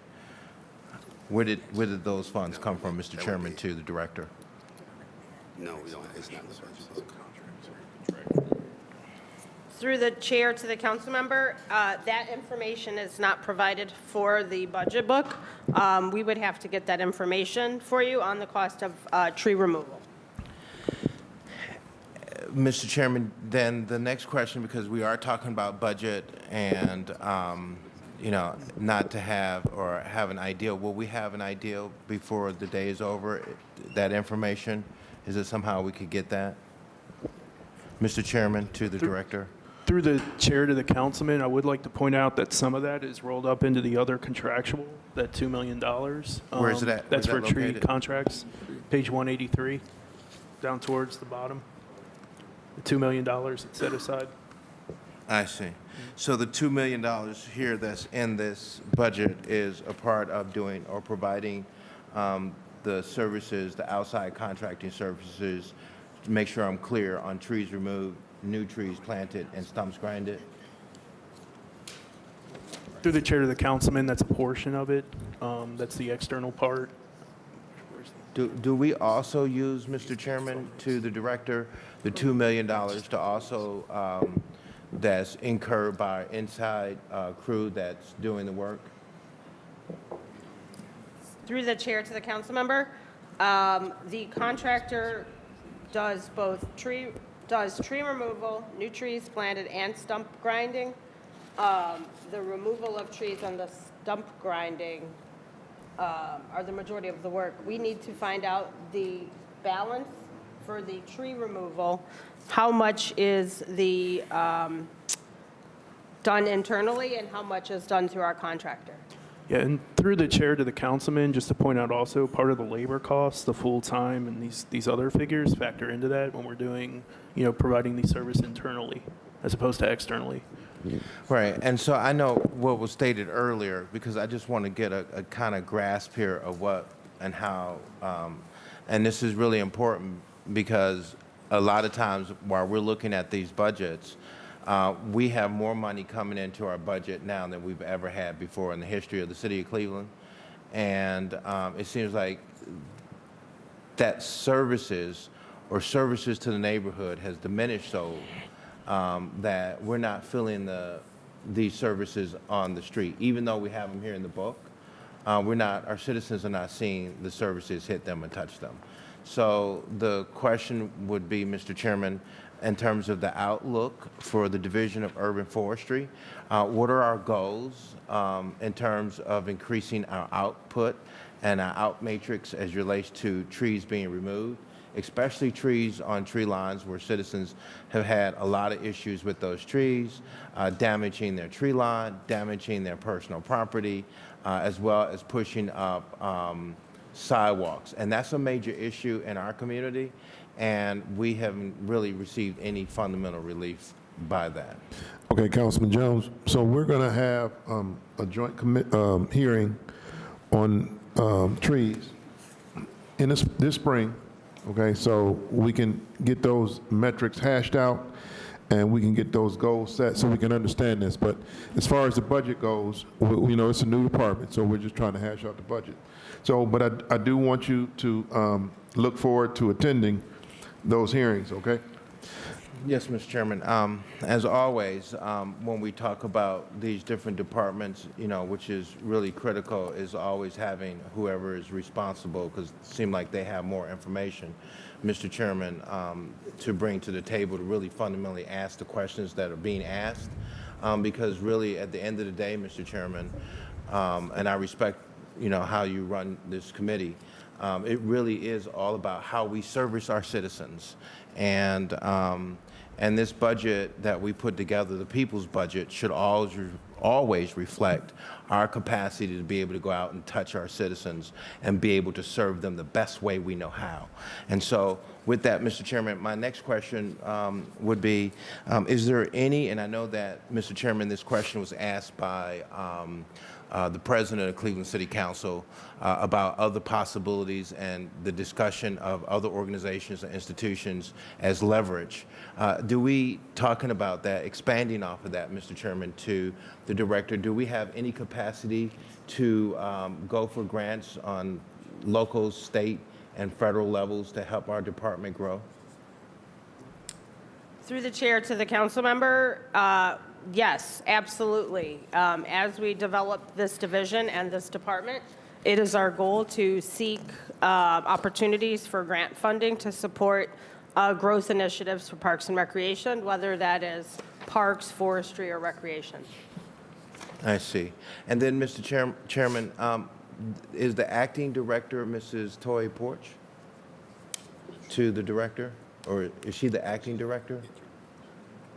The through the chair to the council member, acting commissioner Toy Porch is the acting commissioner of urban forestry. Urban forestry previously fell under her division in parks, and so it made sense to leave her as the acting commissioner of urban forestry until we can backfill that forestry commissioner position. I see. And then, Mr. Chairman, I'd like to, just do a shout out, because I don't want to belabor this department. I think that we should put a little bit more money into this department so that we can serve more citizens. And I'm not opposed, Mr. Chairman, in terms of reconciliation, if the commissioner is supportive or the director is supportive, adding another $1 million or $2 million to bump these numbers up, Mr. Chairman, to really fundamentally help our citizens in the city of Cleveland. Okay. So I would ask reconciliation, we look at putting more money into urban forestry. And then, Mr. Chairman, I just want to say that Mrs. Kipp, who works in urban forestry, has been absolutely phenomenal in terms of customer service and orientation as relates to returning phone calls and handling issues in our neighborhood. So I just want to do a shout out for her. I'll be remiss if I didn't do that. She's done a wonderful job really working to help the citizens in my area, and I'm very thankful for that. And thank you, Mr. Chairman. All right, thank you, Councilman Jones. Like I said, we'll have that hearing so we can get all of these metrics hashed out. Also, so let me next go to Councilwoman Deborah Gray. Thank you, Chair. Appreciate it. Good morning, everyone. I just have one question to the director. How you doing this morning? Because I just want to say, I also want to shout out to Jennifer Kemp, who does an excellent job working with me in Ward 4 and the residents. She's very attentive and on time. So due to the question that Councilman Joe Jones asked pertaining to trees removed, we have a lot of community urban forests throughout everywhere, but especially a lot of forestry in Ward 4. And a lot of residents' homes, a lot of residents have the backyard of a forest. And that forest incumbents on to their property, and when the trees dry out, the trees are old, they tend to fall in between the forest, and then they tend to push other trees off into their backyard. And we have a lot of debris, a lot of trash, and a lot of concern that those trees going to crush their garage or their porch or their roots. So due to that, I have a lot of residents that called since quite a few years, and Jennifer Cap has helped considerably, taking care of that. So is that part of, Chair to the Director, trees removed?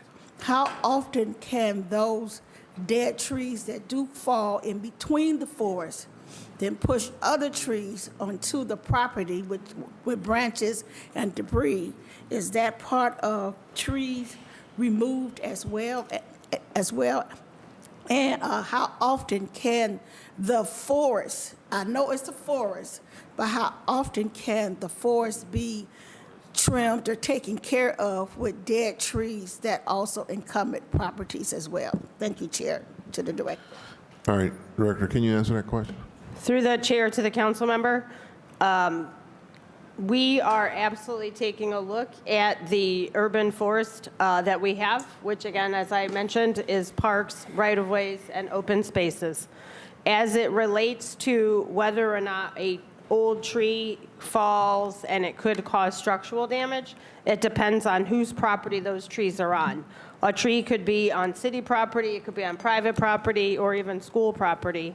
We always assess the location and whether or not there is a risk of damage to personal property, private property, and try to make sure that we get these goals accomplished. I would also add that when it comes to tree trimming, it is something we need to assess, and it's something that I believe the city needs to be more efficient at doing, because we never want to be in a situation where we have dead trees that are going to cause damage.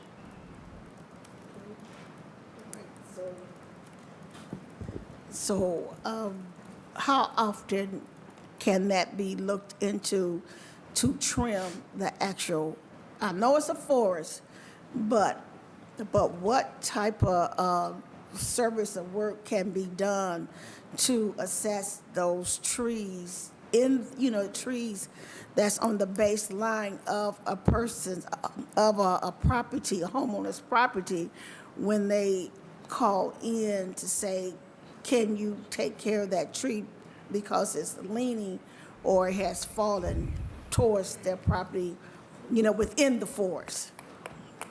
Yes, and I think through the chair to the council member, this goes back to what I mentioned earlier in terms of not having a baseline. We need a baseline of our tree inventory and the condition of our trees so that we can develop a tree management plan.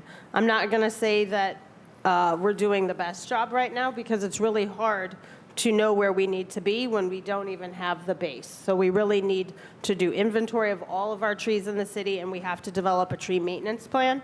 And I would just follow up again and saying, when I look at our ability to prune trees, remove trees, plant and grind stumps, we really have to look at some of our efficiencies and how we can improve the service to the community.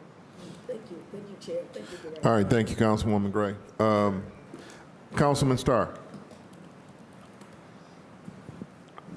Thanks, Chairman, and thank you to the staff as well as the committee for coming today.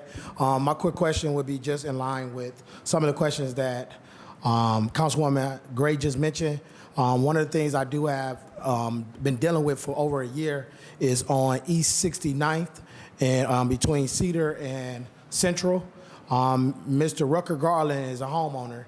And then on the 68th Street, there is a city-owned lot. And within that city-owned lot, an actual tree fell from that lot into his yard. And now his gate is ripped up. The tree is still there.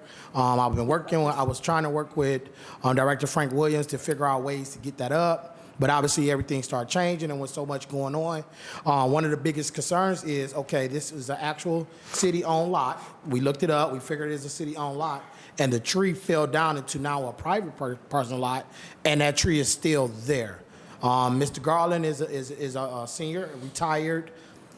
There's not much that he can do, not much resources he have made available, but still today, on that lot, that tree is still in his yard, and we have not been able to get that up. So definitely within the realms of how we're opening up or redefining this department, definitely taking a look at different properties like that the city owns is something that is very important. And second, I will bring up, I took a ride along with Ms. Kipp, and Ms. Kipp brought up my attention and gave me some great, valuable information. And one of the things that we deal with, residents in Ward 5 reach out to me, is if they see a different lines hanging across the street and they see bushes running through it, they be like, hey, we need those clipped. Because one of the things that happened on East 64th and Quincy was coming along Scoville, where CMHA has most of their properties, they had some tree trimmers coming out and trimming some different trees. Then sure enough, the homeowners right there in walking distance noticed that and said, well, you know, these bushes right here and tree branches is all on these wires, and if we have a snowstorm, this could fall down and all these different safety hazards in place. But what Ms. Kipp taught me is if it's not in the right-of-way passage of walking, it does not technically have grounds for trimming. So if it's not, the bush is not overflowing from the right of way from where the person can walk, if it's just on the lines, there's no actual 100% sure that it's unsafe at all, because it's just laying there. That does not mean it's going to crack the wires or anything like that. So therefore, those need to be redefined. But then also, what I learned from Ms. Kipp is we do not have nothing in place as far as data or a database that shows who wires is what. Whether it's telephone wires, whether it's cable wires, whether it's street wires.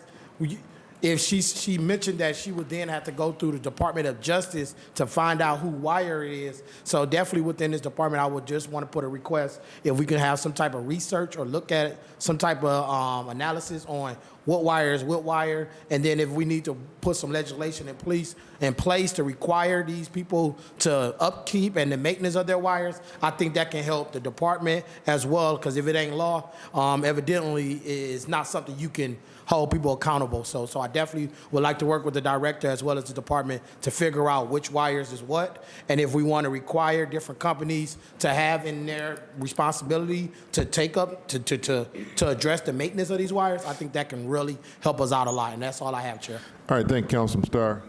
Again, we're going to have this operational hearing so we can get all these things hashed out. Director, you definitely got your work cut out for you. Councilman Kevin Conwell, you got a point? Thank you very much. I thought that matter of fact, you're hitting the ground running. I thought that the new director was just over recreation, so they have you over how many departments? Through the chair to the council member, as the Parks and Recreation Department head, I am over Parks, Recreation, Forestry, and Public Auditorium and other related properties. Mm-hmm. That's so many span of control. Wow. Because you're coming into a lot of departments to the chair that need help. Forestry needs a lot of help. The Recreation Department needs a lot of help. So are we looking at and seeing a budget to give you, let's say, an assistant director? Because you're spending, it's like this, going through the chair. If your span of control is here and it's just you, it's not going to happen. You're going to have inefficiency. You need some more help. Do you think you have enough help in this budget going, managing all of these departments, Public Auditorium, the West Side Market? They never put the East Side Market in there. They just say, forget them. It's been like that even before you even got here with the East Side Market. They just said, forget us on the East Side. Isn't that right, Councilmember Mike Polensek? They just throw us out. But anyway, we're moving right along. The cemeteries, they're horrible. They put you over everything. So my question, do you have enough help? Of course not. Through the chair to the council member, as I spent time this past fall working with Assistant Director Laird and looking at the administrative division of the department, I agree with your statement that I do need additional help. When I looked at the administrative division and the 9 bodies that are present, I do think that we sufficiently will have enough to divide the work to take a look at the operations and find efficiencies and improve the service to the community. Above all, it's about service to the community and what we can do to provide that service. Having an assistant director, having an administrative manager will certainly help in streamlining a lot of our operations among the different divisions. You definitely need that. You went out with me last week and we visited and we looked at the physical plant through the chair at the recreation centers, and that's a lot within itself. To have to be able to tackle that and do preventive maintenance, and you saw how the upkeep and the residents talk with you. Matter of fact, we visited the Glenville Recreation Center, and we were talking with the residents. In the recreation center, we were freezing in there talking. So you got a whole culture to try to build, and all these, I don't know, that's a lot. Because you have to look at the span of control when you're dealing with management. And what my colleagues just mentioned to you about urban forestry, I mean, you talking about preventive maintenance. I mean, I've had trees to fall down on residents' personal properties, and you talking about doing preventive maintenance there and working with the workers there and dealing with their culture. That's a lot, Director, to go through. You need help. You need help. You're going to definitely need, and more help than you narrated to me.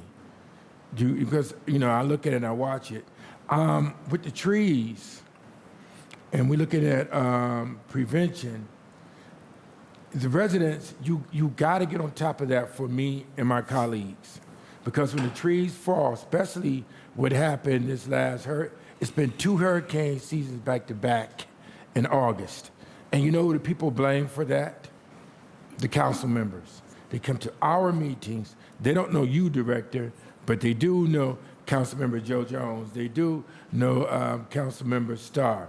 They do know the Chairman, Kevin Bishop. And they blame us. And I mean, we could tough it out, but we need help. And I've had to spend a lot of my own personal money through the chair to the director to get some trees cut down. I helped one lady on Lee Avenue with her garage. I took my personal money, and I hired Leon and his crew to get that taken care of. Just like I told you at the recreation center, I told you the residents were blaming me, and I took a lot of my own personal money because we really care. Council members, we really care. They come down hard on us about that, but we really care because we are the face.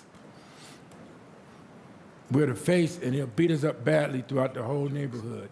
So you got a huge job to do. I mean, I'm going to help you, but I'm tired of spending my money on trying to deal with these things, and that's where I'm at. Thank you, Mr. Chair. All right, thank you, Councilman Conwell. Thanks for those insights. That concludes the questions for urban forestry. Ms. Saban, can you go to the next section? Page 186, Division of Recreation, Commissioner Samuel Gissentanner.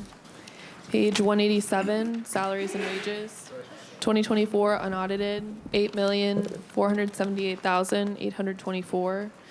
2025 budgeted, $8,718,256. Page 189, 2024 unaudited total expenditures, $16,810,192. 2025 budgeted, $19,285,693. And page 190, number of employees December 2024, 265. Budgeted 2025, 594. Mr. Chairman. All right, thank you, Ms. Saban. I got a couple quick questions right off the bat. On page 189, under revenues and miscellaneous, we've had those numbers have fluctuated from year to year. What is the reason for such inconsistencies to the finance director? Which one? Oh, the miscellaneous. To the chair, when you see like 50 4,000 in 2022, 15,000 in 2023. Those were worker comp refunds. Now, we did not get any in 2024, so that would be why you see those decreases. Okay, on page 190, under service and maintenance,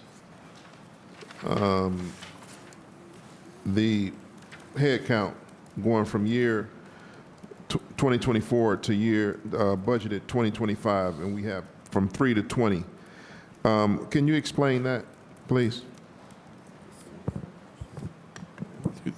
To the chair, last year we had budgeted 12 in that category. There was only 3 year-on. We're up to 20. This includes the custodial workers, so there's an increase in the budget amount of custodian workers at the rec centers from 11 to 19 to beef up their custodial staff to work on cleaning the rec centers more appropriately. Okay. So we have 21 rec centers, and we're budgeting for 20 custodial staff, right? Correct? Is that what I'm saying? Yeah, through the 19 custodians and 1 real estate maintenance person. Okay, 19 custodians and 1 real estate agent. Now, will each recreation center have its own custodial, or is it going to be, how is that going to work? To the chair, each recreation center is expected to have their own custodian. Okay. Currently, we have a couple of centers that are closed, so we do not need to budget for full service in 2025 until those capital projects are completed. Okay, so would those custodial workers in our rec centers take care of exterior and interior issues, or how will that work? To the chair, the custodial workers in our centers will take care of interior and exterior work around those centers, provided there's not a park. If there's a park attached, then we would have support from the park maintenance team to maintain that facility entirely. Okay.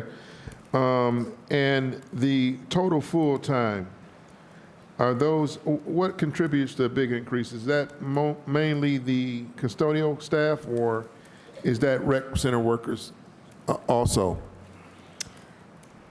When we look at the main increase in staff, some of it is custodial workers, and some of it is anticipation of filling vacancies that took place in 2024 that need to be backfilled so that we can provide full service to our community.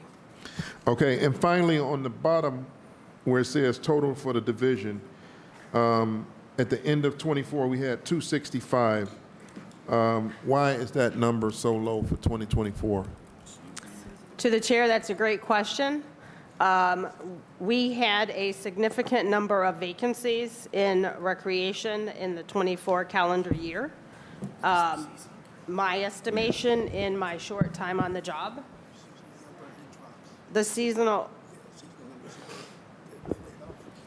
Yeah, through the chair to the committee, a large chunk of these are seasonal workers that as of the end of the year were not employed. If you look at that number, it was only 25 out of the 263 budgeted positions.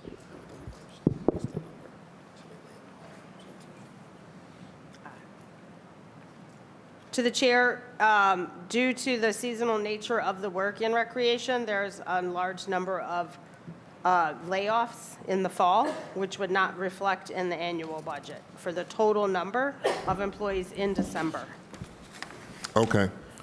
All right. I'm going to open it up for questions from the committee. I'm going to go to, first I'm going to go to the council president. Thank you. You know, this is one of those departments that, one of the things that everybody would notice that everybody has questions, everybody has passions on council. Me growing up in a lot of these rec centers, you know, a rec baby myself, I always pay close attention to this. And one of the things I did is I looked at the past years, and I looked at, we've been steadily decreasing the numbers. In 2022, I looked at the old book over the weekend, and you had 20 physical directors, and then you had 54 rec instructors. This year, you're proposing rec instructors the physical directors and reconstructors look like it's down to 13 and 35, if I'm looking at this correctly, or 15 and 35. Why have we decreased those numbers, and what can we do to increase those numbers? And I'll do it through a budget question in a minute. Through the chair to the council president, being on the staff of the city of Cleveland for just a few short months, there are some challenges we have in filling positions.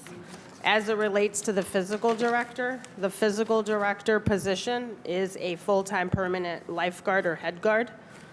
Physical director, the title does not accurately reflect the work that this person does. It's very difficult to fill a position when people don't know what work they're going to do. So I think that some of our vacancies are because we are not being competitive in the workplace, and we need to take a look at the titles of what we have for some of our positions. It has been difficult, what I've learned from the staff, it has been difficult to backfill some of these vacancies.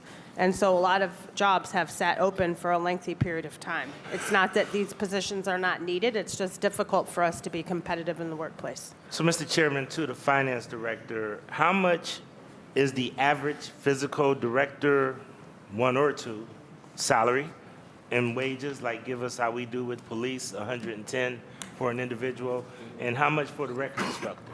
Because I'll be honest with you, I'm going to have a conversation about adding some more people to that. To me, that's a public-facing service that is very important, and I know everybody is not always crazy about our rec centers, but I will tell you that there are people, especially young people, whose livelihoods rely on their engagement in those rec centers.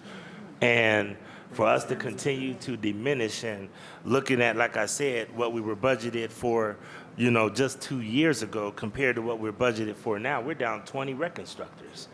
And is it that we might need to increase salaries? I know that a lot of people leave to go to other departments because of the, you know, the flexibility of the schedule, because most rec centers go from 11 to about 8 or so. And then also the pay is not always there. But we got to do something to make sure that we ramp up our reconstructors. I know about 8 years ago, we actually tried to create a step process where they could actually move into management. Is that working? Because I'm not liking what I'm seeing with these numbers. And it's nobody's fault here. I just want to understand how we can reinvest in recreation. Through the chair to the council president, the starting wage for a physical director, which as I mentioned is a full-time lifeguard, is just over $17 per hour. That is a low wage for a full-time permanent position. When we look at reconstructors, I do not have the starting wage for that. I would also add both of these positions are in bargaining units, and so their wages are set by the labor unions. So there's a challenge there in terms of our ability to make modification to wages when people are in labor unions. Well, good points, and thank you. I would love to see what the unit cost is for reconstructors. And Director, I'll make it clear, we could have a conversation during reconciliation, but we need to beef up recreation. And you very rarely through the chair, hear me talking about adding anything to the budget. Minority will. Because I'm very shrewd as far as making sure that we live within our means. But these are very, very important. And last year, Councilman Bishop really focused on making sure that we had maintenance people. But unbeknownst to me, it looks like we've been falling short on reconstructors. And I know that we have a new director, and hopefully she could put together, you know, a matriculation plan of how folks feel like they can make a career, or at least use this as a basis for a career, but we got to do something. They're woefully understaffed compared to where they've been in the past. And it was kind of alarming to me when I seen that over the weekend. So I will be asking for more, and that's something that maybe you could talk with Director Nichols and see what might be commensurate. And I don't know if she's going to have a conversation with her commissioners or the mayor, but I will be telling you that we're going to be looking for more reconstructors. Okay? Through the chair to the council member, so we're looking up some numbers, unit costs for these staff members. So for a physical director, the range tends to be between 37 and 39,000 a year. For a physical director 2, 40 to 42,000. And then for the recreation instructor 2, it's between 39 and 46,000 a year. Yeah. So we gotta figure some things out with that, and I know that the departments are going under some review. And Mr. Chair, I want to say this because I really try hard to stay on the budget, but this reorganization between PIO, a section, I don't want to say all of CRB, but a section of CRB, PIO, and recreation is going to be extremely important, because somehow we've diverted resources from public-facing customer service positions, and we need them. I mean, I'll be honest with you, when I looked at these numbers, I was so shocked because, quite frankly, first thing I thought about is safety for those babies. And do we have enough people that are monitoring and controlling the safety of these babies? Which, Mr. Chair, one other thing, and this is more operational, and I apologize, but what is the commensurate amount? And I know you said you have a consultant.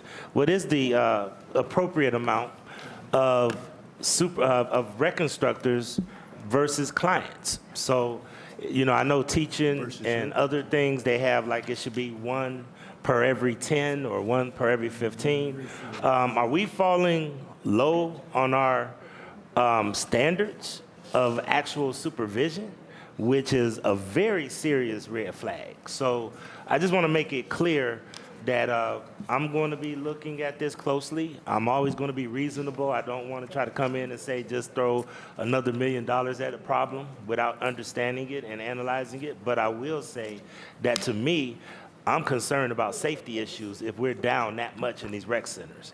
I can guarantee our population is not going down. Thank you, Mr. Chair. All right, thank you, Mr. President. Next, we're going to go to Councilman Palenza. Thank you. Mr. Chairman, my honorable colleagues, to the administration, to both directors, I would follow up on the council president. The citizens who are watching this from home understand, the grandmas and the grandpas and aunties and everybody else, moms, they understand the importance of recreation. I can tell you there is a direct link between recreational opportunities and criminal activity. I'll argue that point with anyone. Juvenile crime, juvenile activities. So to follow up on the council president, I would ask, and again, I'm not going to belabor, I know we got a long day today. Under contractual, I want a breakdown of the other contractual on page 188.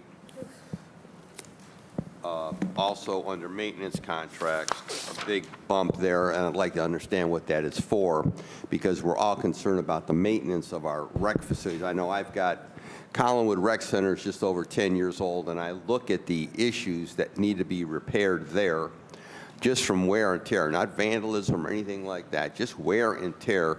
And I'm on that point, if they could provide to us, and I will request this to the chair, to staff, of the rec centers, I would like an attendance record of the rec centers, so we understand so we can understand which centers are utilized to what degree, and whatever demographics or whatever you have broken down on the rec centers would be very helpful to us as it pertains to how we allocate dollars. Going to page. Mr. Chairman, just yes. Mr. Council, does our staff have that request? Want to confirm? Great, thank you, Councilman. Okay. Going to page again, based on the council president's line of questioning. So I just want to get that clear. So the person, the individual who runs the rec center, we refer to as a director, correct? That's the physical, is that the physical director too? Through the chair to the council member, a physical director and a physical director 2, those are both full-time permanent lifeguard staff. So where are the folks that run, so would that be the managers then? The through the Chair, yes. Those are rec center managers. And you go back to what do they make again? What is their yearly salary? They're salary employees, correct? Your question is on the The physical recreation director, center the center manager. managers? We'll have to get you that number. We can get you that number. Yeah, I'd like, what is that number? Because I'm not clear, because I heard two different things. Ms. Odie Martins, do you have that request? Can you repeat the request, Councilman? Yeah, I want to know what the recreation center managers make. The 21 that are here in the budget, what does that individual make? Through the chair to the council member, we've got staff looking that up. Should have it momentarily. Okay, I need to understand that. And then at each of the rec centers, there's a custodial worker, correct? A full-time custodial rec, one at each center. That is correct. Okay. And then you get down to your recreation directors, your et cetera, et cetera. Now, on going back, if you look under your page 186 under optic metrics, you're only projecting 60 lifeguards this year. Is that because of the centers that are down? Is that what that, someone that educate us? You're going from 72 and 23, 60 and 24. I don't even know how many you're advocating this year for total lifeguards. How many, what are you recommending? Through the chair to the council member, the total number of lifeguards in year 2024 was 60, and that was based upon what the staff was able to hire. Yes. In terms of full-time, part-time, and seasonal. These were just seasonal and part-time guards. We are taking a look at the title, physical director. Yes. We have added a new working title called aquatics coordinator for the full-time positions, but we're really trying to make that a more attractive position by title so that it more clearly reflects the work that will be done, so we can have an easier time backfilling those positions. So right now, the folks that work the pools full-time, they're physical directors, that's what they're called? Correct. And there's only 13 of them being recommended? I believe there are 15 recommended at this time. Okay.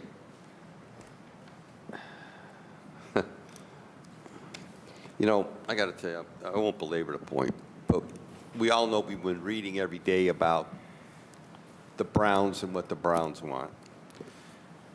And here is where the rubber really meets the road with our children, with our neighborhoods. This is critical. And I guess I want to pose this question to the administration. We know what we have to do from the general fund. But is there any efforts being made to reach out to the corporate community, to reach out to the philanthropic community, to reach out to the foundations? We have multi-millionaire athletes in this city. Is there any effort afoot to try to get some outside resources into recreation to help support our kids in this city? Can somebody enlighten me if there is? Through the chair to the council person, I will say that Commissioner Gibson-Tanner has done an outstanding job of working with the Browns, the Cavs, the Guardians, and there's funding that comes through. Sometimes the athletes, as you know, come and they donate gifts and money, but there could be a lot more. I won't argue with you about that. But. So the outside resources that are being contributed, if there are, where would that show up at? If it was dollars, where would that show up at? The chair of the council person, that would come in the form of a grant, so it would not be in the operating budget. So it would be a special fund. Okay, I'm going to request that through the chair. I'd like to see what's been contributed to the rec centers, the recreation program, either in-kind or in actual physical dollars. This is something that I feel very strongly about. I mean, our kids deserve as much programming and as support as that we can give them. Because we know, this is what I've learned at the rec center, my time at Collinwood Rec. I didn't have a rec center when I was a kid. We didn't have one. But what I have learned is that the kids that are going to the rec centers, for the most part, are the kids that are concerned about themselves, have self-respect in themselves, and whose parents or guardians have concern for them. That's what I see at the rec centers. It's the kids that we really want to go out of our way to help. The ones that are causing the problems in the streets, I can tell you, they're not in the rec centers. They're not in the rec centers. And we forget about that so often. It's the good kids. It's the kids that are really trying to do something with their lives, or parents, or again, family members are motivated. Those are the kids at the rec centers.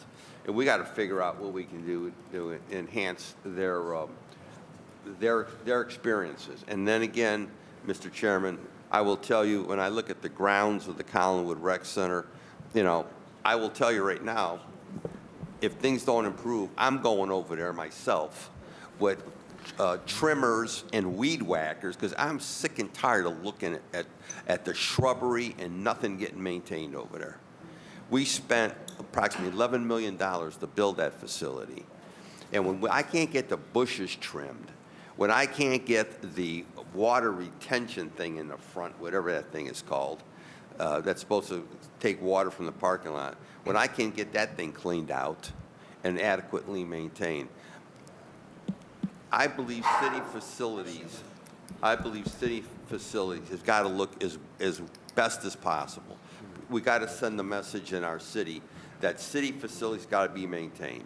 And when I look again, the trees, the shrubbery, the grounds of the rec center that are not being adequately maintained, it tells me a whole lot that this is not a priority. So again, I'm getting ready to go over there. I'm telling you, as soon as the weather breaks, I'm going over there with some other folks to try to address those issues. But so you heard my request, Mr. Chairman. I totally agree with the council president. We got to figure out how to find additional funds for recreation in the city. Thank you very much. All right, thank you, Councilman Plinsick. Your point well taken. We all of us agree with what you're exactly saying. I got a question. Page 188 under contractual services. It says other contractual.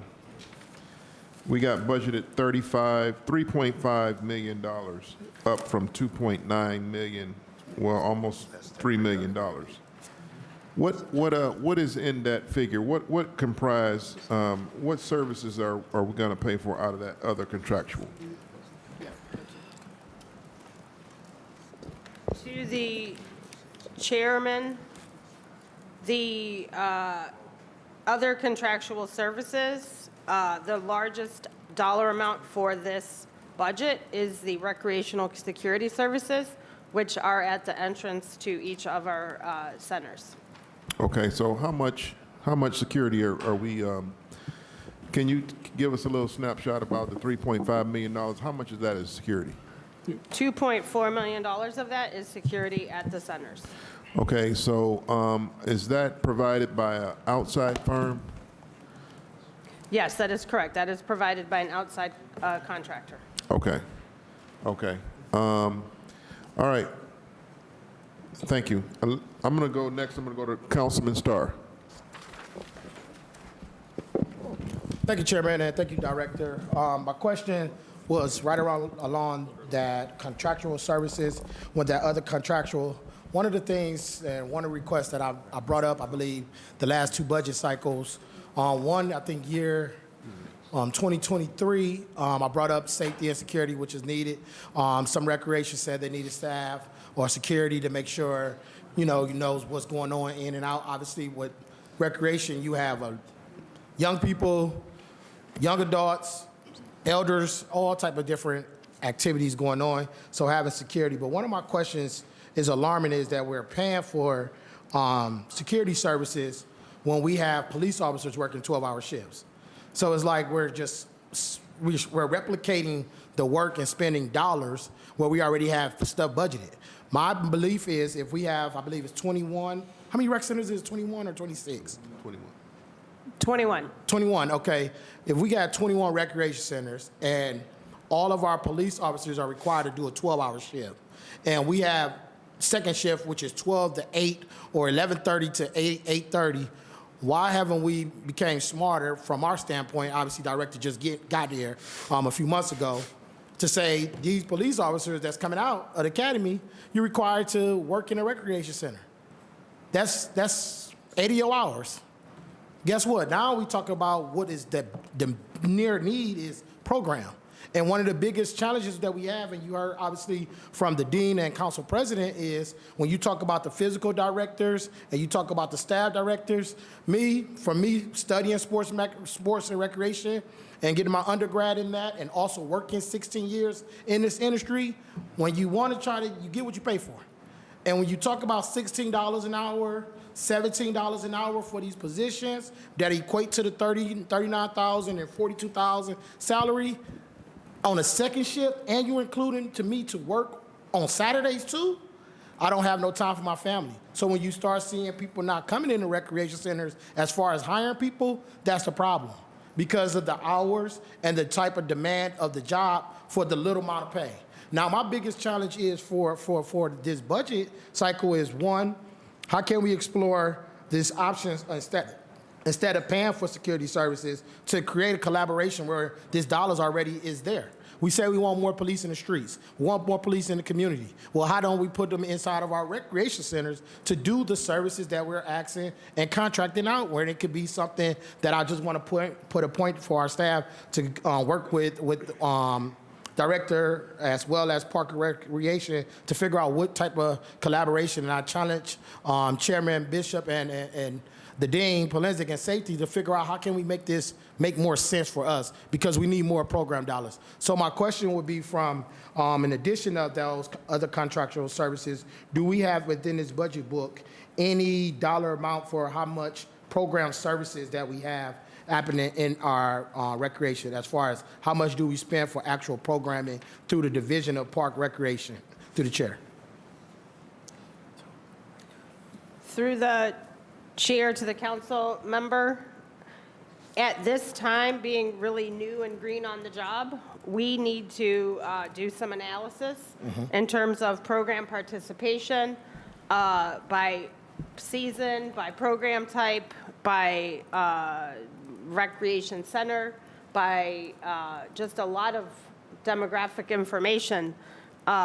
We do have some general attendance numbers for our facilities, but we really need to do some analysis. Yep. And I would also recommend, coming out of the pandemic, we should probably look at a 3 to 4 year trend of participation from 21 through 19. last year, so we know where we're doing well and where we need to make some improvements. Yes, and through that request as well, a part of that analysis, I would like to look at what programs are being offered that are not under divisions of Park and Recreation, because I just see too many different people. Me coming from, I put my hat on as a director, a former director of a club of recreations and social services. Too many people is bringing in programs into our rec centers, and then you are requiring rec staff to try to help manage it. But how can you hold me accountable on something that I didn't ask for? The community possibly didn't ask for. It's a program, and they just saying this is a program. But if it's rec program, it should be under Division of Park and Recreation so they can be able to do something. Because it's like everybody say exposure, exposure, exposure, exposure, and there ain't nobody participating because it's whack.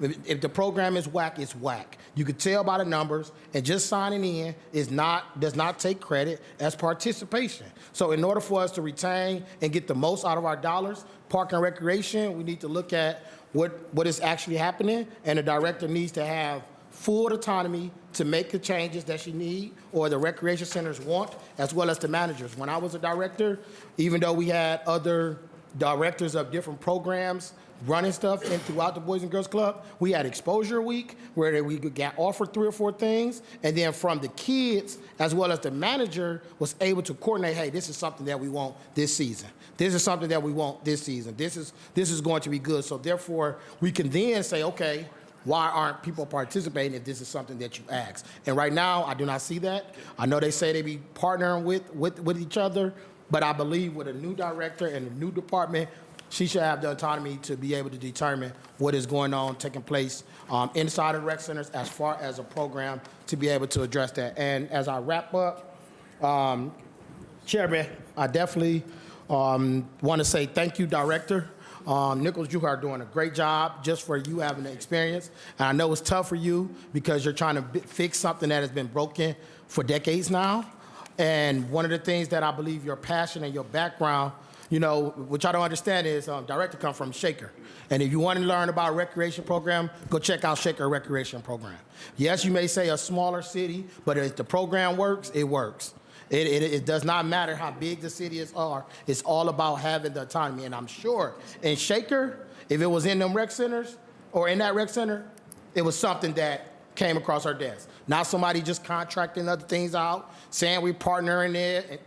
That ain't working. So while we're spending money in other offices and other places that it should be rec programming, it needs to be all rec programming oversight. No one else needs to be having oversight of something that she can do. And I yield, Chair.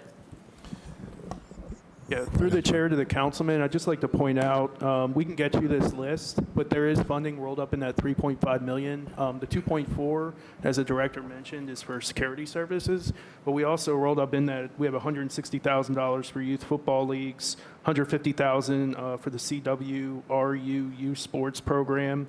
We have almost $300,000 for the schools as neighborhood resources programs and summer tennis programs. And also $138,000 of that is for skating rink management. Like I said, we'll get that list over to you. And if the chair will allow, I'd like to answer a question that was asked earlier by Councilman Polensik. So through the chair to Councilman Polensik, recreation center managers make between $50,000 and $57,000 a year. 57. Through the chair to the councilman, between $50,000 and $57,000 a year. And to that point, if we're talking salary, I made more as a director at the Boys and Girls Club in a nonprofit than a city rec staff. As a director of a center, which is equivalent to a center manager. So when I say you get what you pay for, this is what you get. If you want to pay, you don't want to pay for much. And when I was a director of Boys and Girls Club, sports and recreation, I have 50 different sites, 50 locations.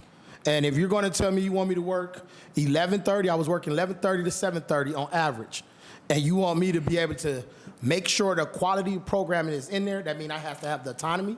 I got to have the resources to train, develop staff, as well as breaking in what program we want. And like I said, you can say this program or this rec programming looks good on paper, but does it fit the need of what my community is asking as far as those who come to my club every single day? And we need to get to a point where we're doing that to be able to ensure that we are making the best use of our dollars. There's a lot of contracts out here, $5 million here, $3 million here, everybody in the REX program. But guess what? You go in there, whether it's Monday, Wednesday, Saturday, there's not nobody in there. And that is all because of what is being offered, and that is not because of director, it's because that's what we just doing. How you gonna bring, making sense, how you gonna bring something into the club or the rec manager and my recreation and I'm the manager and I didn't even ask for it. But then you wanna ask me why nobody participating, where the retention at? I mean, we didn't ask for that league. We didn't ask for that program, so I definitely want to get to a dollar amount on what is the arts and craft program, what is the sports programming, what is the meal programming, what is the outdoor program, what is the actual activities that we're paying dollars for, and if it's something that should be under Park and Recreation, give it to Park and Recreation, because I believe director want to have a retention program. She want to have recruitment plan. She want to make sure our rec managers are actually partnering with the schools to let them know about what they're having in the rec center, because that's how you save lives. I did recruitment. I did door knocking. I did training. I did oversight. This was my job description in order to make sure my club was what the kids say lit. The kids say, yeah, it was lit because we had activities. We were meeting them where they are at and bringing them along. And that happened when I was a kid, and now it's not happening because we got so much dollars spent on everybody doing things that the rec centers are not having oversight of. And I yell again, Chair. All right, thank you, Councilman Starr, for your passion and your commitment to our children. So we want a full breakdown of what the other contractuals are. Could you get that to our staff? Next, I'm going to go to Councilman Conwell. Then we're going to come back to Jones, and then House Jones, and then Mark. We are, Director, you know, people out there say you did a great job in Shaker, and I wish you were just over recreation because of the span of control. It's a lot of issues and concerns we have to deal with. You know, I mean, when you look at children in the average community, what you and I talked about, and they see the abject poverty that they have at home, place matters. And then when they visit the recreation centers that you're dealing with right now, they don't want to see that. Because it's at home, it's the same thing that they're dealing with. Like when we went into a recreation center and there was no heat in the recreation center, well, you know what, Director? They have that at home. When you go to the recreation center and you see the abject poverty that's in most of these recreation centers, and you're talking about learning while you're in there, you want to be there, they have that at home. So then you wonder why. You mentioned they're not going there to punch in, because they're trying to escape that.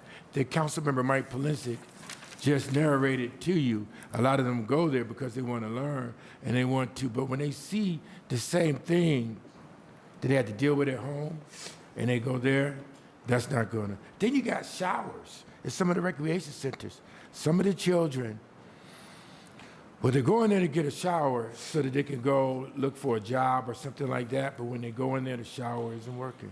So what you gonna do? You know, and then we put in these work orders that I've been asking over and over and over again. What you mentioned earlier, you say, you know what, Councilman? And you mentioned to the residents, we got to do better than that. We put in the work orders that the staff have to manage the work orders so we make sure that they're fixing the showers or whatever the case may be. So it's that culture. So I'm concerned, how you going to manage that and change the culture? People have to make more money.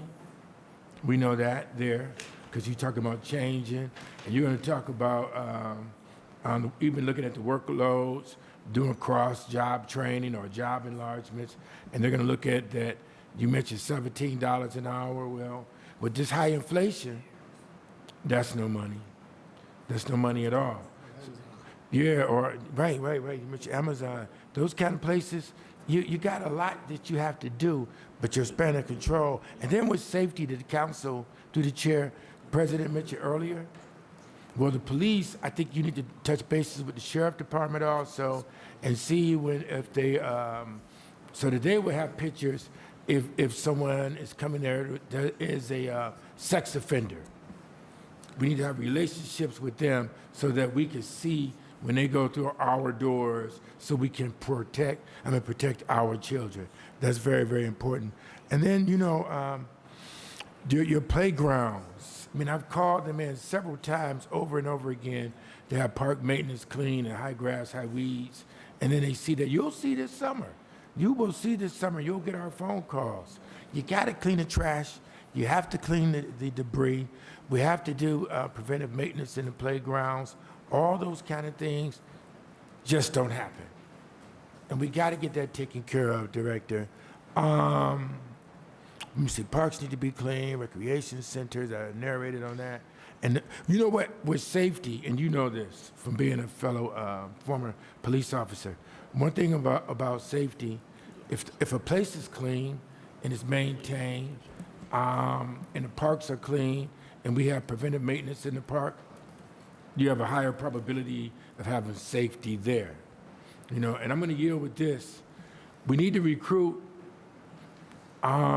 residents on the outskirts of the recreation centers to have friends of Collinwood, or the friends of Codell Recreation Center, the friends of Corey Corey Recreation Center, those kind of things that they could come in and help us.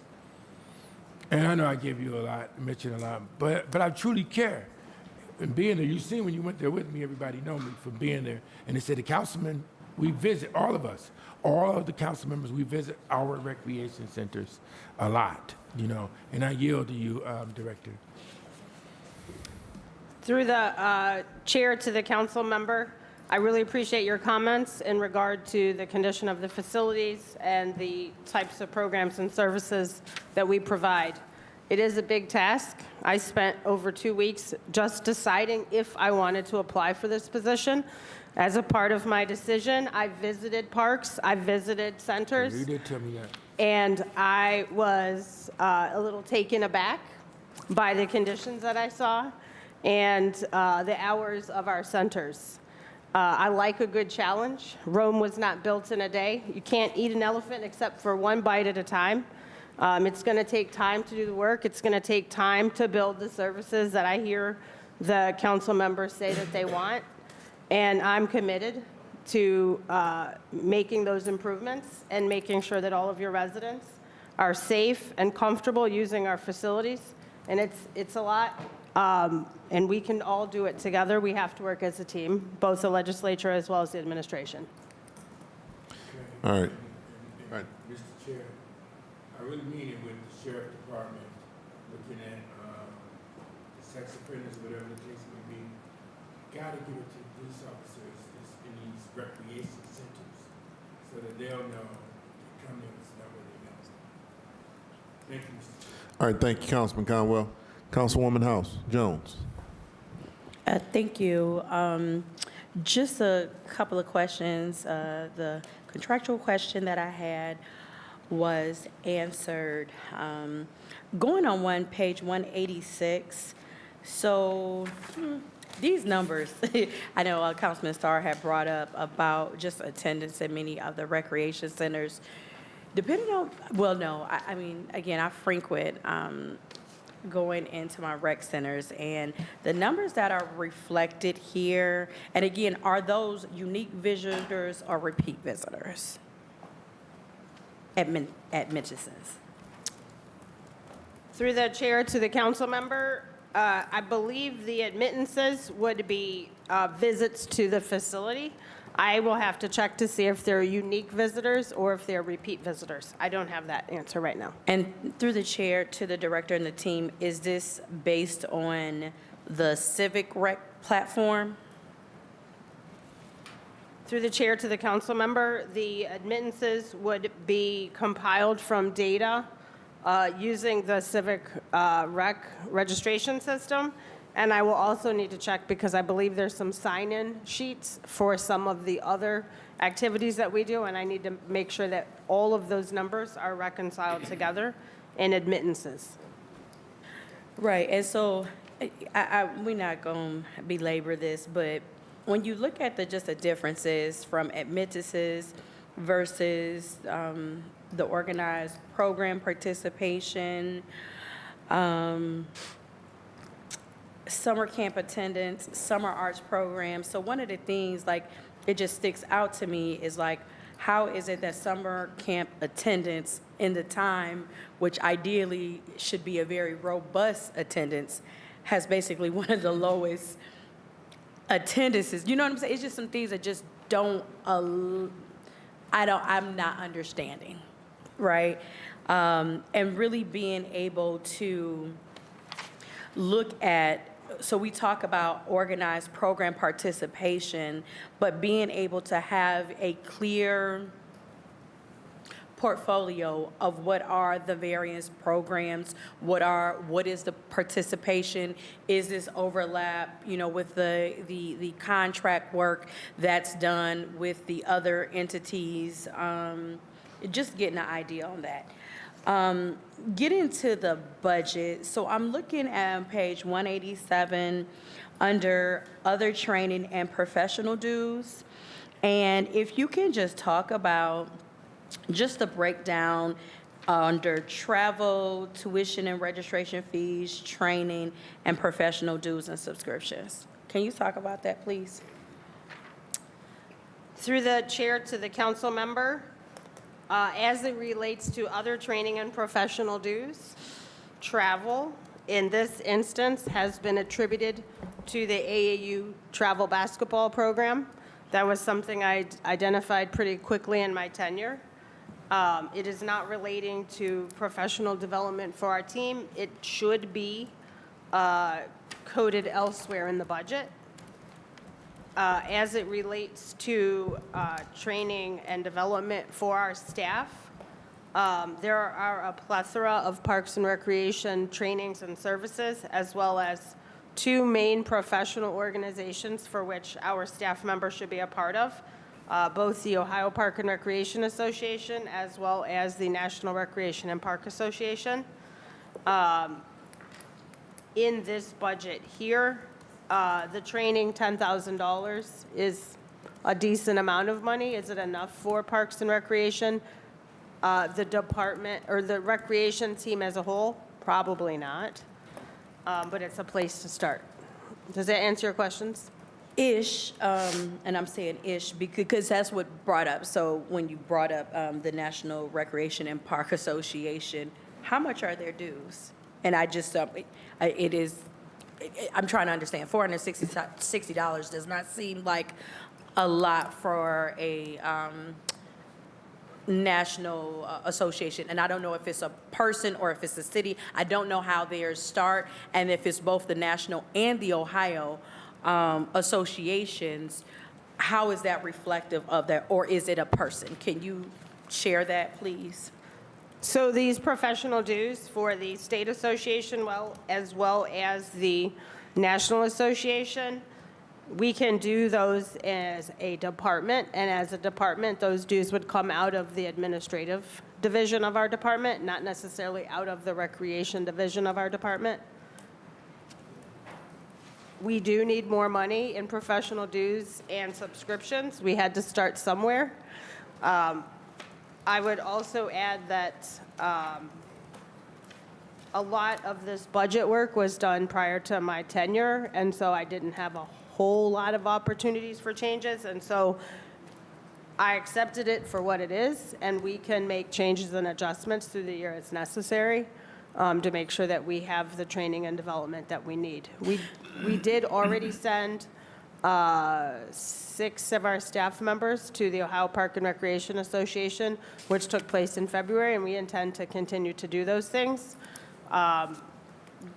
Getting interest from the team, as well as finding these opportunities. It's going to be a little bit of a learning curve to figure out how much money we're going to need on a trend basis.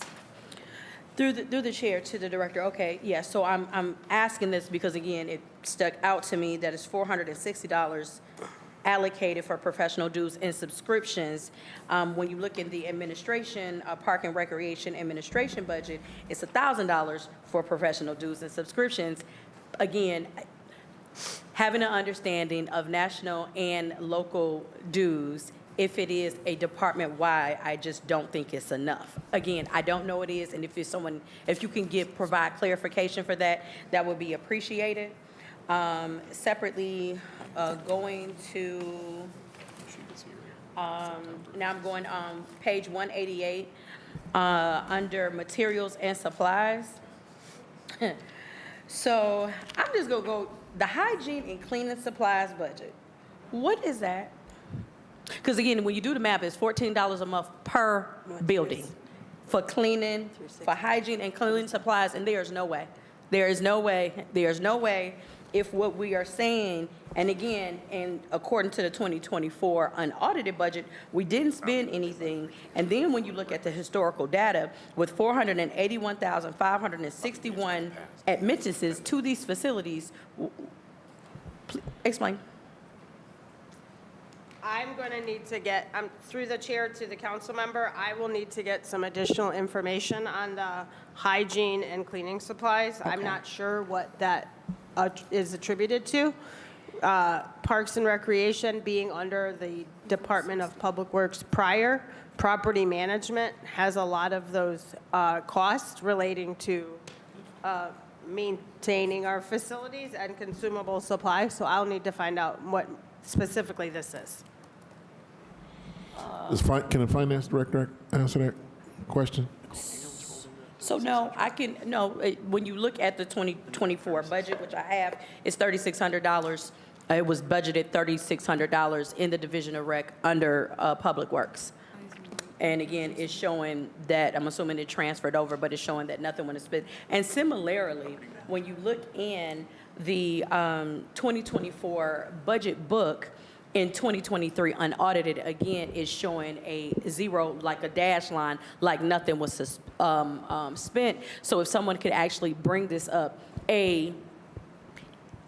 I'm bringing this up because in some of our facilities, when you look at just the general and you listen to the table, the general aesthetics of our facilities are not up to par. But if we're only budgeting $14 a month for the facility, I can see why. So if someone can actually, through this process, literally share what is the maintenance plan, what are the supplies, what are the costs of those things to get it to a place where it will have the city standard, which is clean, fresh, and that's a basic minimum. But again, in looking at the budget, it's like, So I'm going to go on.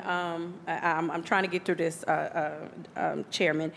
Going down to playground equipment and supplies, there is $50,000 that's allocated in the budget and indicated that there were. Can you explain what that is, please? Which one?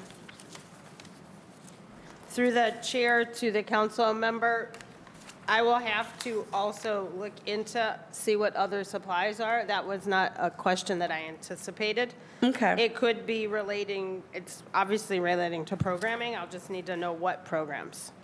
Right, and so again, I'm asking this question again, just doing a quick math. When you think about, again, this is going through, and I'm just going by your program participation. We had 47,075 program participation. I don't know if it's under sport. Anyway, my point is, based on this budget, we are budgeting $60 per month per building for playground equipment and supplies. Next is arts and crafts and supplies. It's the same type of thing. That's around $595 per month per building for arts and crafts supplies. If you know about programming, arts and crafts, it could go high, it can go low, like being able to share this stuff. And then I'm sorry, that was a sporting goods. Yes, that's the one. Under the sporting goods and supplies, that's the one where we are budgeting $40,000, but this is the one where I'm saying where the budget is, it would be $595 per month per facility. Again, not knowing what program it is, but just off the rip, $595 could be for one sport, one person. What are we doing? And this is one of the things where when you're looking at this budget, it does not seem to reveal that we are investing in actual recreation based on what we are saying is the participation happening based on just people that are in the organized programs. So if you don't know what the list of the organized programs are, these budgets don't align. And then when you look at what was actually spent in the previous year, how, what?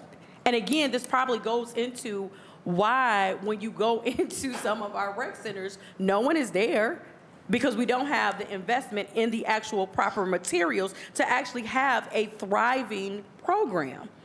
And then the last thing is the special event supplies. Can you talk about, we got $2,000 in special event supplies, which is equivalent to $8 per month per building for special event supplies. Can we share, can we say what that is, please?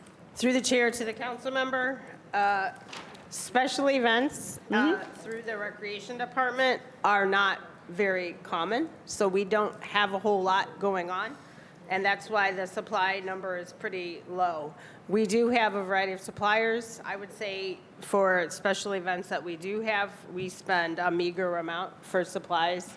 Materials, it could be a craft activity, it could be a takeaway frisbee or something small of that nature that doesn't cost a whole lot of money. But overall, in general, to your point, we don't do a lot of special events, so we don't have a lot of supplies, and that ties into investment that the city makes in the community. And I do appreciate your point. Okay, so this is through the chair to the director. This is the other thing. If you, I'm looking at the correlation. So we don't have any investment. Again, similarly, being a young person who is a beneficiary of The rec centers, Kovacic and Thurgood Marshall were my home base, which I have the honor of representing today. One of the things as a young person going up, when you understand or get the experience of just appreciation, and when you know, even for each of the varying programs where there are the individuals or teams that are winning for their division. So what you're saying is we don't even acknowledge that. Because again, my experience is we actually had the award ceremonies, things of that nature. And if we have a program that is seasonal, I don't understand how we can say that we're not having a lot of special events to acknowledge the work of the young people. Y'all understand? Like, I'm looking at this, and yeah, I hope you can understand the grave concern I have, and the grave concern that people have talked about what is happening in recreation, and how it does not seem there has been alignment of the programming, participation, and the results of acknowledgement based on what we say we are doing. If we have 47,075 people that are participating, that's a good enough, a lot of people, right? And then having no level of closing of a loop is very problematic to me. And then I will close with this to ask the question, when we talk about the collaboration between Division of Recreation, PIO, Community Relations, or Prevention, Intervention, Opportunities for Youth and Young Adults, for people who are online and don't know acronyms, and Community Relations Board, how often do the Recreation Prevention, Intervention, and Opportunities and Community Relations Board, how often do you all meet that are talking about the strategic planning that happens in the recreation? And beyond that, what is your vision of seeing how programming should happen within the Division of Recreation? Through the chair to the council member, as it relates to our collaboration with the PA Office of PIO as well as Community Relations Board, I started 4 months ago. We have had a couple of meetings. We have established quarterly meetings between our divisions so that we can work more collaboratively together, because there are programs and services in our facilities, the city's facilities, that are not necessarily well reflected in the work that we do. As it relates to promotion and marketing of our programs and services, there was a catalog of programs that was created. It was done through the Office of PIO. Recreation will be taking on that task in the upcoming months. As a part of that work, we have challenged ourselves. We will collect information from PIO, Community Relations Board, as well as from Aging. We want to make sure that any recreation catalog reflects all of the services that are provided in our centers throughout the city, and to not be myopic in our approach. I think it's important that we all work together as a team and that we don't have these silos, which is why it's important that we establish these quarterly meetings with other departments so that we can make sure that we're all working together. And through the chair, to the director, I believe that you are an excellent director, and you are coming into a place that I want you to be successful. We need recreation to be successful and get the proper investment necessary, right? When we are seeing that many of our team members that are working in recreation, they are not being paid family sustaining wages. And then again, when we have in this conversation about retirement, there's a lot of work to do, and we need to have real investments at the table. And the point of my questioning was to show just how much we are not investing in recreation, which is a proven prevention strategy. It's a proven prevention strategy. So, Director Nichols, I look forward to helping to work to support. And again, as you share what the vision you have for the Division of Recreation, please just let us know so that we can support it, okay? Thank you so much. All right, thank you, Councilwoman House. You bring up some great points. We got to set this budget to be realistic and reflect our efforts going forward, because we really do need the money to investments to go into our young folks. I'm going to Councilwoman Marr. Thank you. I think you hear the passion from everybody in the room about rec, and I know you share it, Director. And, I'll just say, as the councilperson who represents Stella Walsh, I'll echo what everyone says, right? It's not as clean as we need it to be. I've had to, the investments that we've been able to make, like the new weight room and the old South High gym that's now open to the public, my office has had to cover the entire expense, along with some support from Council President Griffin and Councilman Starr. But my office has substantially fully covered those improvements at that rec center. So I fully support breaking this out into a separate division and making sure that we're investing in our rec center. So I do want to ask about some line items, not because I think these might be overstepping, but because I do want to understand the increase and where they're coming from and what we should be looking for. So just going down the line, a new $10,000 line item for advertising and public notice. Can you tell us a little bit about that, Director?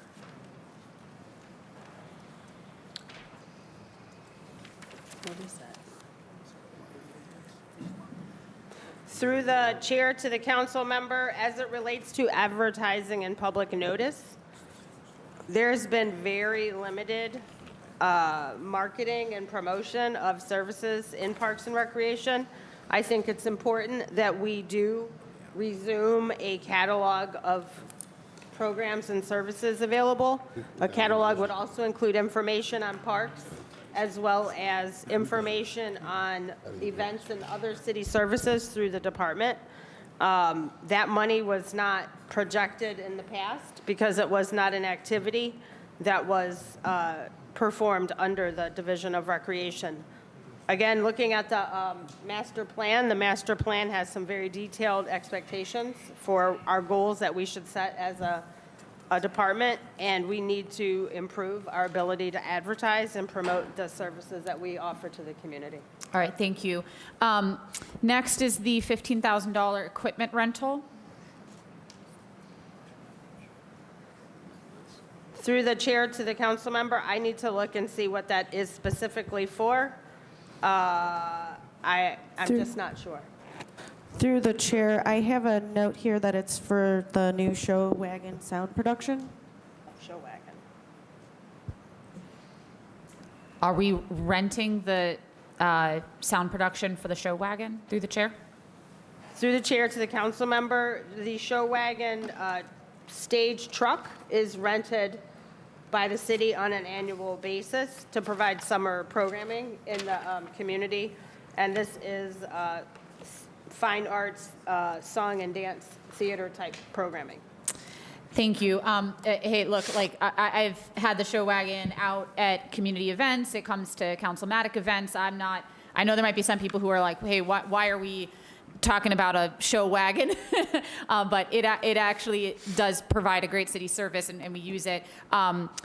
Maybe could I just ask as a follow-up that we both get a count of the number of days that the show wagon is used each summer, and then the cost to purchase it rather than renting it year over year, if the staff can note that.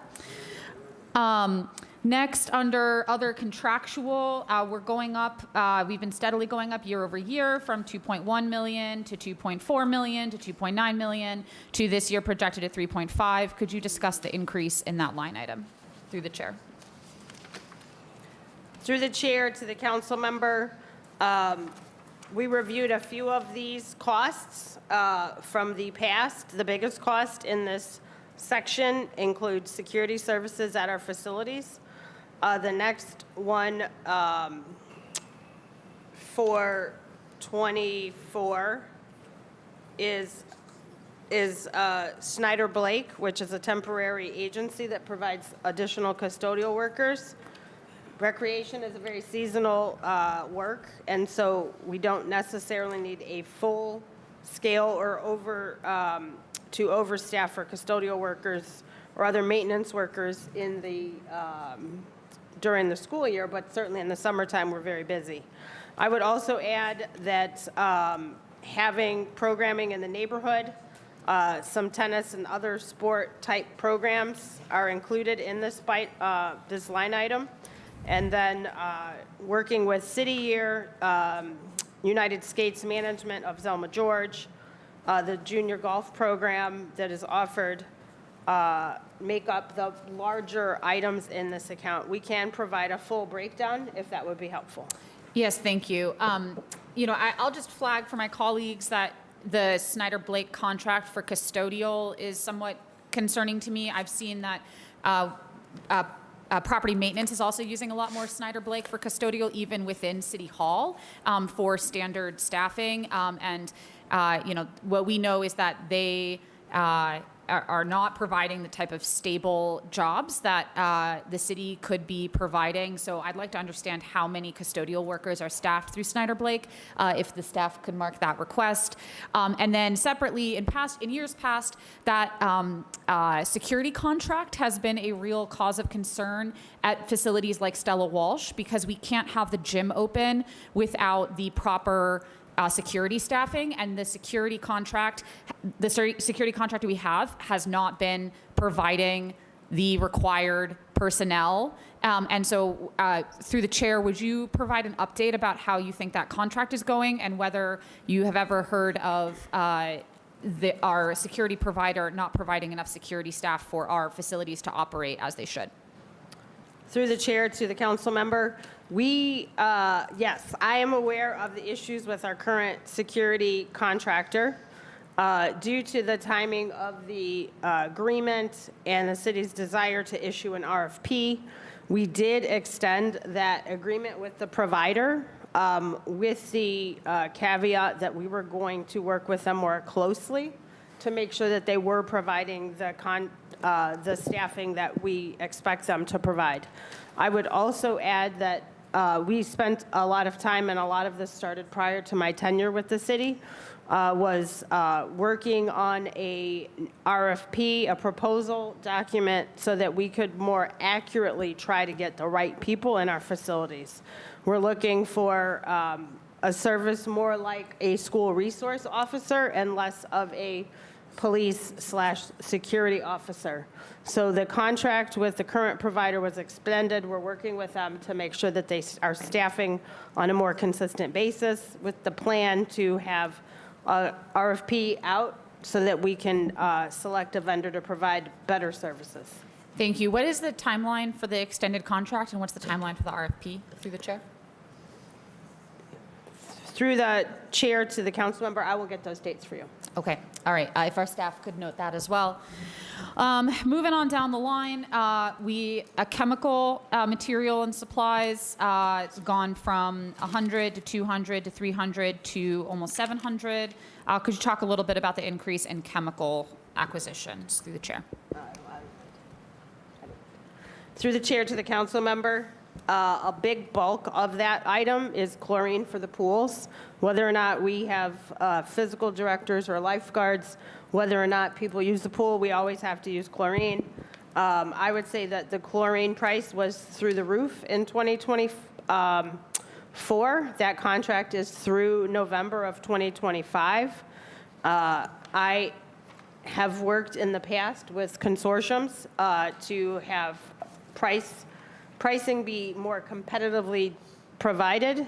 I'm pretty confident that we can get this bid out in time, and that we will have more favorable pricing in the 26 calendar year. Thank you very much. I look forward to seeing that. I know we have similar issues within the water department for some of the chemicals that they acquire. I know my time is running low, and so I'll just briefly go to the maintenance contracts line item, which was just a couple $1,000s in the past and is now $213,000. We're talking a lot about custodial. Could you talk a little bit about what's happening under maintenance contracts, through the chair? Through the chair to the council person, the maintenance contracts went up to about $213,000 because we wanted to invest more in the pool maintenance. Okay. So this is one of the areas that we so want. hard to hear. I'm so sorry. Yeah. through the chair to the council person, we want to invest more into pool maintenance. So this is one of the areas where we were doing it in-house, but we just aren't able to do it well enough. So we want to use some outside contracting sources to help us with the pool maintenance, as well as to be able to do more things in our buildings. So Okay. these contracts are related to giving better quality service to taking care of our buildings. Yeah, and look, I'm the first one who wants better pools, right? The Stella Walsh pool was out for months because of the water heater, months. And that wasn't your fault. It was because when a water heater for a large pool goes out, it has to be custom built. It has a long lead time, all the supply chain issues. But could you talk a little bit about, are these indoor pools? Are these the outdoor pools? And when you're talking about maintenance, what are we actually investing in there? So through the chair to the council person, these are for both inside and outside pools. So for instance, if we thought about the Lonnie Burton pool, outdoor pool, there's major leaks there. It's way outside the scope of our folks. We need to be able to have people to detect the leak. Once they detect the leak, what actually is going to happen. We also want to try to get in front of and do some preventive kind of maintenance to be able to look at the pools before maybe we can predict, before we get into major issues. So to be able to have some contractors on staff, we don't have enough staff to be able to do that ourselves. Yeah. So these are the kind of things that we want to be able to use this contract to do. Thank you. And since Councilman Slife isn't here, I'll ask one of his questions, which is, does any of this involve getting chairs for the parents to sit in when they're using the outdoor pool? If you go to Warsaw Pool in the summer in Ward 12, there are no chairs for the parents to sit in on the hot concrete. What are we doing there with chairs? Through the chair to the council member, I certainly recognize the value and importance of having chairs on the pool deck. It is something we have not projected or planned for in 2025. However, I've heard this comment a few times, and I think that it's something that we can achieve in the future years. I think it is something, it's not going to be cheap, but it's certainly something we can get some pricing on over the course of this year, do some estimates on the quantity of chairs per pool, and then, of course, some troubleshooting, because it is not uncommon to find chairs in the bottom of the pool when you come into work in the morning. Understood. I'm going to put this out there. I think we are the city of Cleveland, and I think we can get chairs for our pools for the summer of 2025. If we can get, we always find $300,000 when the price of chlorine goes up, and we're finding another $200,000 that we've never had before for this pool maintenance. Like, let's find some money for these chairs. I think we can do that, and I will be putting that in as a reconciliation item, and I understand that we want to take the time to research the best item, but let's ballpark this, and let's at least move in the direction where we're setting aside money so that parents and caregivers can have a reasonable, safe place to sit while they're using our outdoor pools during the summer. Thank you. All right, thank you, Councilman Moore. Just a reminder how many departments we have to go through. We have 1, 2, 3, 4, 5, 6 before we finish this department. So please, if you can stick to your questions, to budgetary questions, it would be appreciated. And also, if we can pay attention to the person that's speaking, it would be quite polite having the sad conversations in this body. Sometimes gets a little irritating for the person that's talking, and for us to hear back and forth about the question that's being asked. We can't hear the answers because we have these side conversations. So please, if we can refrain, and I know that we have to say a couple things to each other, but if we can refrain to having full-fledged conversations. And having said that, I want to go to Councilwoman Gray. Thank you, Chair. Appreciate it. Just have a few questions about the line items. My first question, Director, I notice a lot of things when I go into the recreation centers. So my first question is about the playground equipment and supplies pertaining to that. How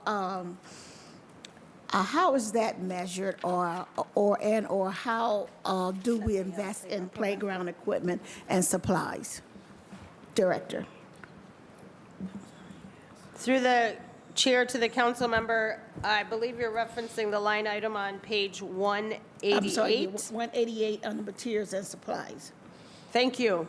We have a playground program that operates in the parks every summer. We hire workers to go out and provide arts and crafts and sports activities to the youth that may not have anything else to do while they're working. So these costs are directly relating to providing those activities. Okay. To summer activities. For the summer and fall Summer activities, that is correct. It is not playground maintenance. It's just activities. Okay, thank you. And under, that's hygiene. And for maintenance, on 118, the repair parts, who invests or who supply for repair parts for the rec centers? Through the chair to the council member, Chair to the director, sorry. I need to look into see what that is. I don't know what, I apologize. AD Laird shared that is for workout equipment in our facilities. Sorry, say it again. That money is for workout equipment in our rec centers. Oh, the workout equipment. Workout equipment only. repairs, yes. Okay. And also, on page 188, under maintenance building. There's your maintenance building. Who takes care of the maintenance building? Chair to the director or to the finance director? Through the chair to the council member, that is for maintenance, upkeep, and I've heard loud and clearly the concern that council members have with regard to trash pickup, debris, trimming of shrubs, bushes, and trees around our rec centers. That money previously was not included, and it was probably elsewhere budgeted in Public Works, but I think having it right here will certainly help us to make sure that we maintain our facilities. Okay, good question. I mean, a good answer on that one, but I am pertaining, okay, it said maintenance. Okay, what I'm actually asking is, when I go into the recs, some of the recs have problems with their water pipes or leaking from their actual maintenance of the pipes. So is that miscellaneous equipment, maintenance miscellaneous equipment, or is that something that's subject to MOCAP, director to chair to director? Through the chair to the council member, those types of repairs, which would include building trades, would fall under property management. Thank you. And one last question, Chair. Going back to page 190, technician. The question is, when the question was asked to you earlier about a recreation instructor 2, and that position that they hold, what do they actually do in that position? Chair to the director. Through the chair to the council member, a rec instructor is someone who does provide guided activities. What we provide mostly in our recreation centers is sport-related. We do have rec instructors that do engage in other types of programs, whether it be arts and crafts or different types of enrichment programming. It could be health and wellness. It really just depends on the skill set that each rec instructor brings to the department and to the center. Okay. And one last statement to that. As I visit the recs and I see that there's not a lot of activity of our children in the recs, and even though these positions hold certain things that the employee does, however, we might want to consider hiring outreach coordinators that go out into the community to ask questions to the parents and the kids of what do they want to see or have in the community under your supervision, of course, because to have so many additional staffs in these positions, but if you don't have the kids in the racks for them to work with the programs, that offsets what the intent that the rac's supposed to be doing. To look at to obtain outreach coordinators that can assist with the to assist with the recreational instructors so they can understand what the kids need to do, that collaboration, need to be looked further into because of what everyone had also stated that showing the organization program, participation shows 47,000, 7,500, but that number undercuts, what's going on in the racks. There's not that many people in the racks, to do anything. As to say that I have 3 racks, and out of the 3, I know 2 doesn't have that much participation. And to say that you have people in these positions, they're not overseeing their position to do the quality work in the racks if we don't have the kids in the racks. And if we're going to continue to say that we need more employees in the racks, who are they overseeing? Chair to the director. I know that this is one of your goals because we sat and had a great long conversation and you only, been in the position for a month. So, so understanding your vision, this what needs to be done is to add more people to your employment so they can do the job in the recs, so we can get the participation. So that's all I have to say, Chair. Thank you. Okay. Through the chair to the council member, yes. When I reviewed the master plan for the city, and I can see clearly that there's a lot of feedback from the community engagement. A lot of it has to do with hours of operation, and then the other piece, a lot of it had to do with types of programs and services available to the community. There's goals established as a part of the master plan that we're taking a look at and seeing what we could do in terms of expansion of programs and services for the community. Sure, certainly some of it is relating to staffing and some of it is relating to how do we fulfill the needs of the residents. Having programs that have low attendance might not be where we want to focus our energy, and maybe we want to adjust what we're doing so that we're better meeting the needs of the residents in the wards and in the community as a whole. Thank you. All right, thank you, Councilman. Councilman Kelly, you have a point? Okay. All right, we're going to go to Councilman Joe Jones, and then we're going to break for lunch. Just a minute. We're going to go to Councilman Jones, and then we're going to break for lunch, okay? Then we're going to come back for lunch at 1 o'clock. You got a point, quickly? Yeah, I do. To the director, you mentioned sometime when you have programs, sometime the programs through the chair, they might be good programs, they might be great programs. It's not that it doesn't fit with the neighborhood. Sometimes you just have to look at your marketing, your LSM, your local store marketing, or is it being marketed right to your key stakeholders? So I wouldn't just throw it out.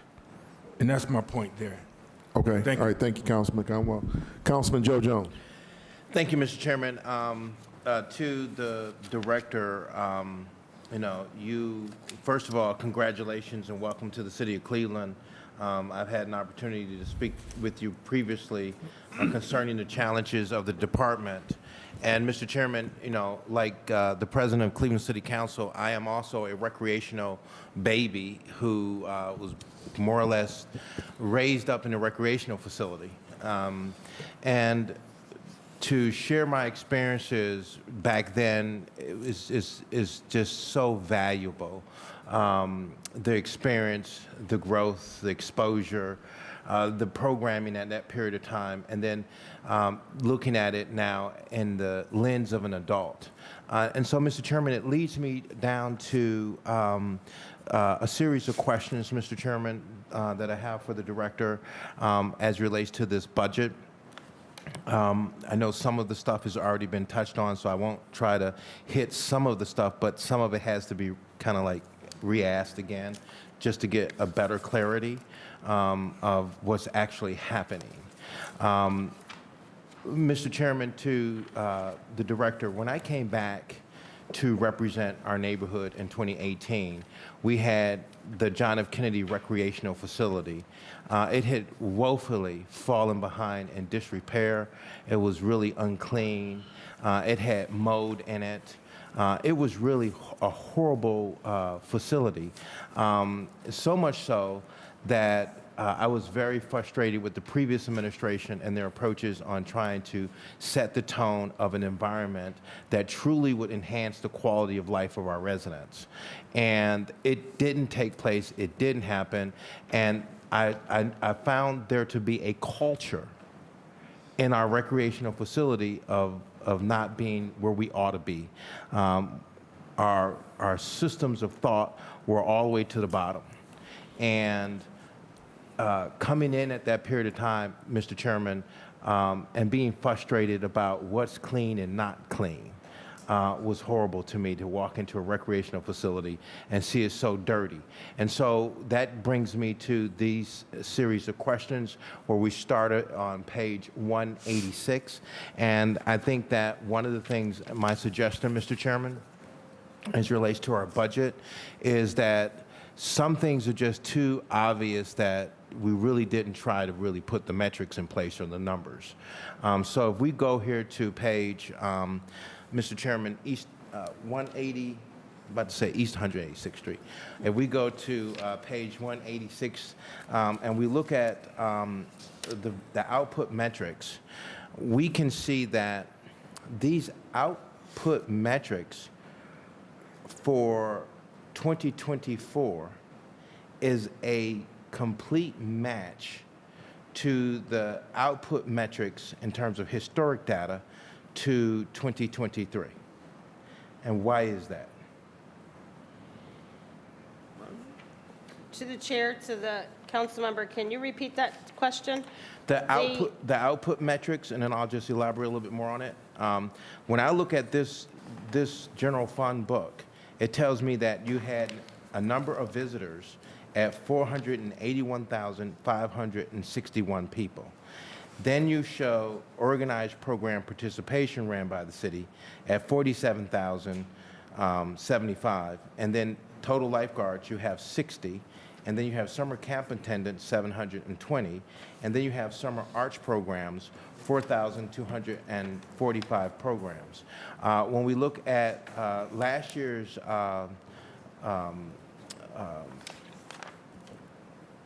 book, it has the same exact things, it's just a difference of a year.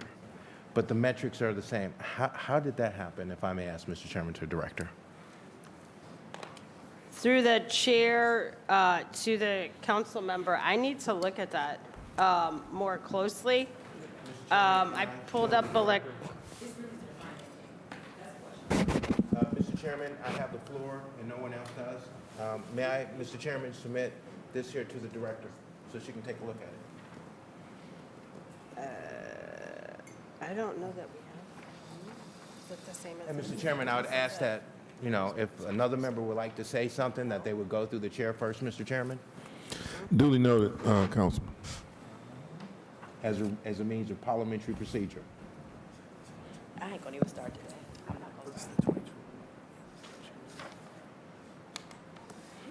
Through the chair to the council member, I'll take a look at what was submitted to finance in 23 and in 24, and I will work with our finance department to see if there was a error or if it was incorrect entry by the recreation department. That's a good catch. So, Mr. Chairman, this is, and just so that you can know, So I don't know how both sides of the aisle missed this. I don't know how both aisles of the side missed this, but this is something that is not just germane, Mr. Chairman, to the Director of Parks. I've seen these same numbers in a number of areas in the budget where it just seems like, Mr. Chairman, we just carbon copied what we had last year and we just put it in there. And one of the things that Mike Polincic talked about and he requested, which is important sitting here at this table, especially when we're talking about these departments and their productivity, as relates to how many people actually attended. Because if we are, Mr. Chairman, going to get young people off the street, then we need to change the culture that's in these facilities. And we need to know, Mr. Chairman, just how many people truly attended and how many systems are put in place to captivate and keep our younger people. And again, Mr. Chairman, Bishop, the recreational facility is an important piece to the quality of life of citizens in the city of Cleveland. And again, my hat's off to the director because you have one huge task, and that is working to get people who are maybe not working to work as hard as people who are working hard in our recreational facilities and setting a tone. And with that, Mr. Chairman, if we could move to the next page. Well, actually, it's the same page. It's another page over here. The organizational chart that we have in front of us right here. So is this the actual new organization chart, which is different from the previous division or recreational chart that we had before? If I could show this, Mr. Chairman, to the director so that she could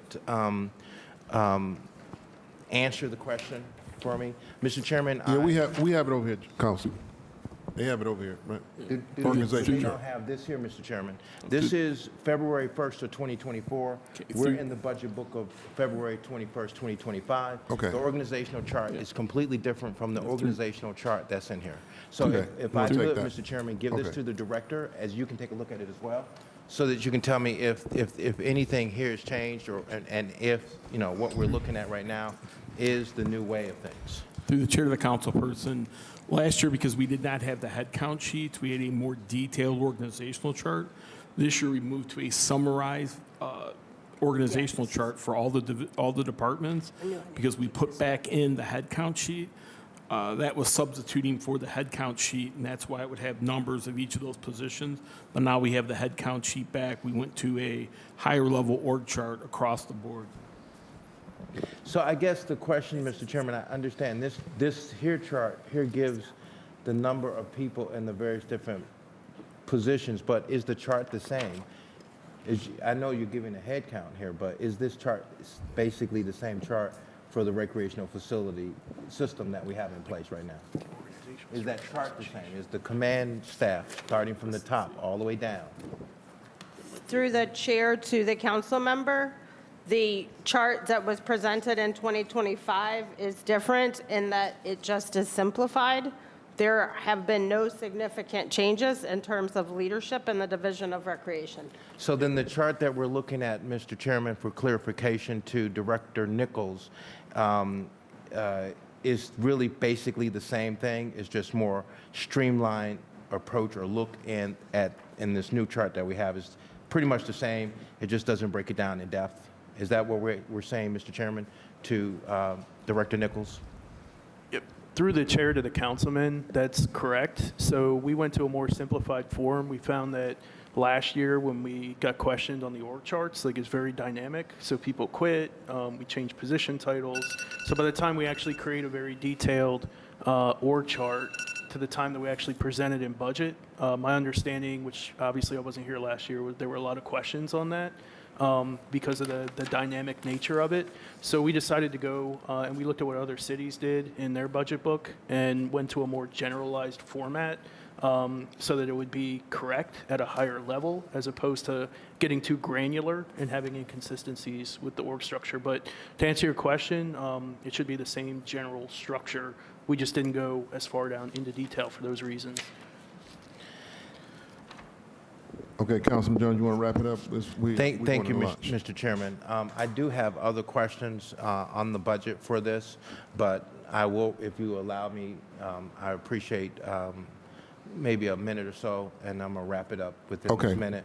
And so, Mr. Chairman, to the Director Nichols, our concerns for our neighborhood, for our recreational facility, is to make sure that we have the proper programming necessary to set the tone. There's a couple of concerns that I have, and that is recreational facility cleanliness, being consistent. And I know that we talked about this in the budget previously by a number of other electeds about the maintenance contract we have. And I just want to touch that a little bit because, Mr. Chairman, this is really important. We don't, and I have heard from and have been in facilities where we have maintenance people who are not cleaning the facility as they should clean the facility and keep the facility clean. And I've mentioned here at the table in this budget hearing about, blood still being on the wall after you went through and supposedly cleaned the place up.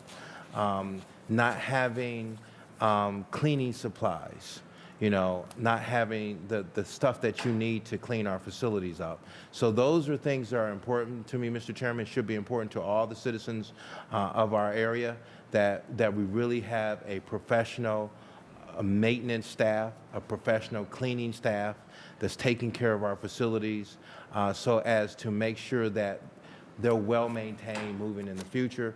And that's a concern for us. And then second, I would like to work with you, Mr. Chairman, to Director Nichols to look at ways and means to enhance our John F. Kennedy recreational facility, as well as to talk about using other discretionary funds that we may have, because we really would like to see chairs in our pool sites, the kind of amenities that really truly improve the quality of life for our citizens, and would like to have maintenance on the outside, proper grass cutting, debris pickup. All those kinds of things are important, and we're starting to see a little bit of the slip at this recreational facility. And just, Mr. Chairman, thank you for allowing me a point of privilege and extra time to Director Nichols. And I look forward to working with you at your earliest convenience. Thank Okay, you Councilman so much. Jones. We really do hear your, we have talked about this at length, about those chairs and cleanliness in and outside of the recs. So we really do, we are really talked about your concerns. Right now, we're going to take a break, and we're going to be back at 1 o'clock sharp. This is 12:32. We're going to restart this meeting at 1 o'clock.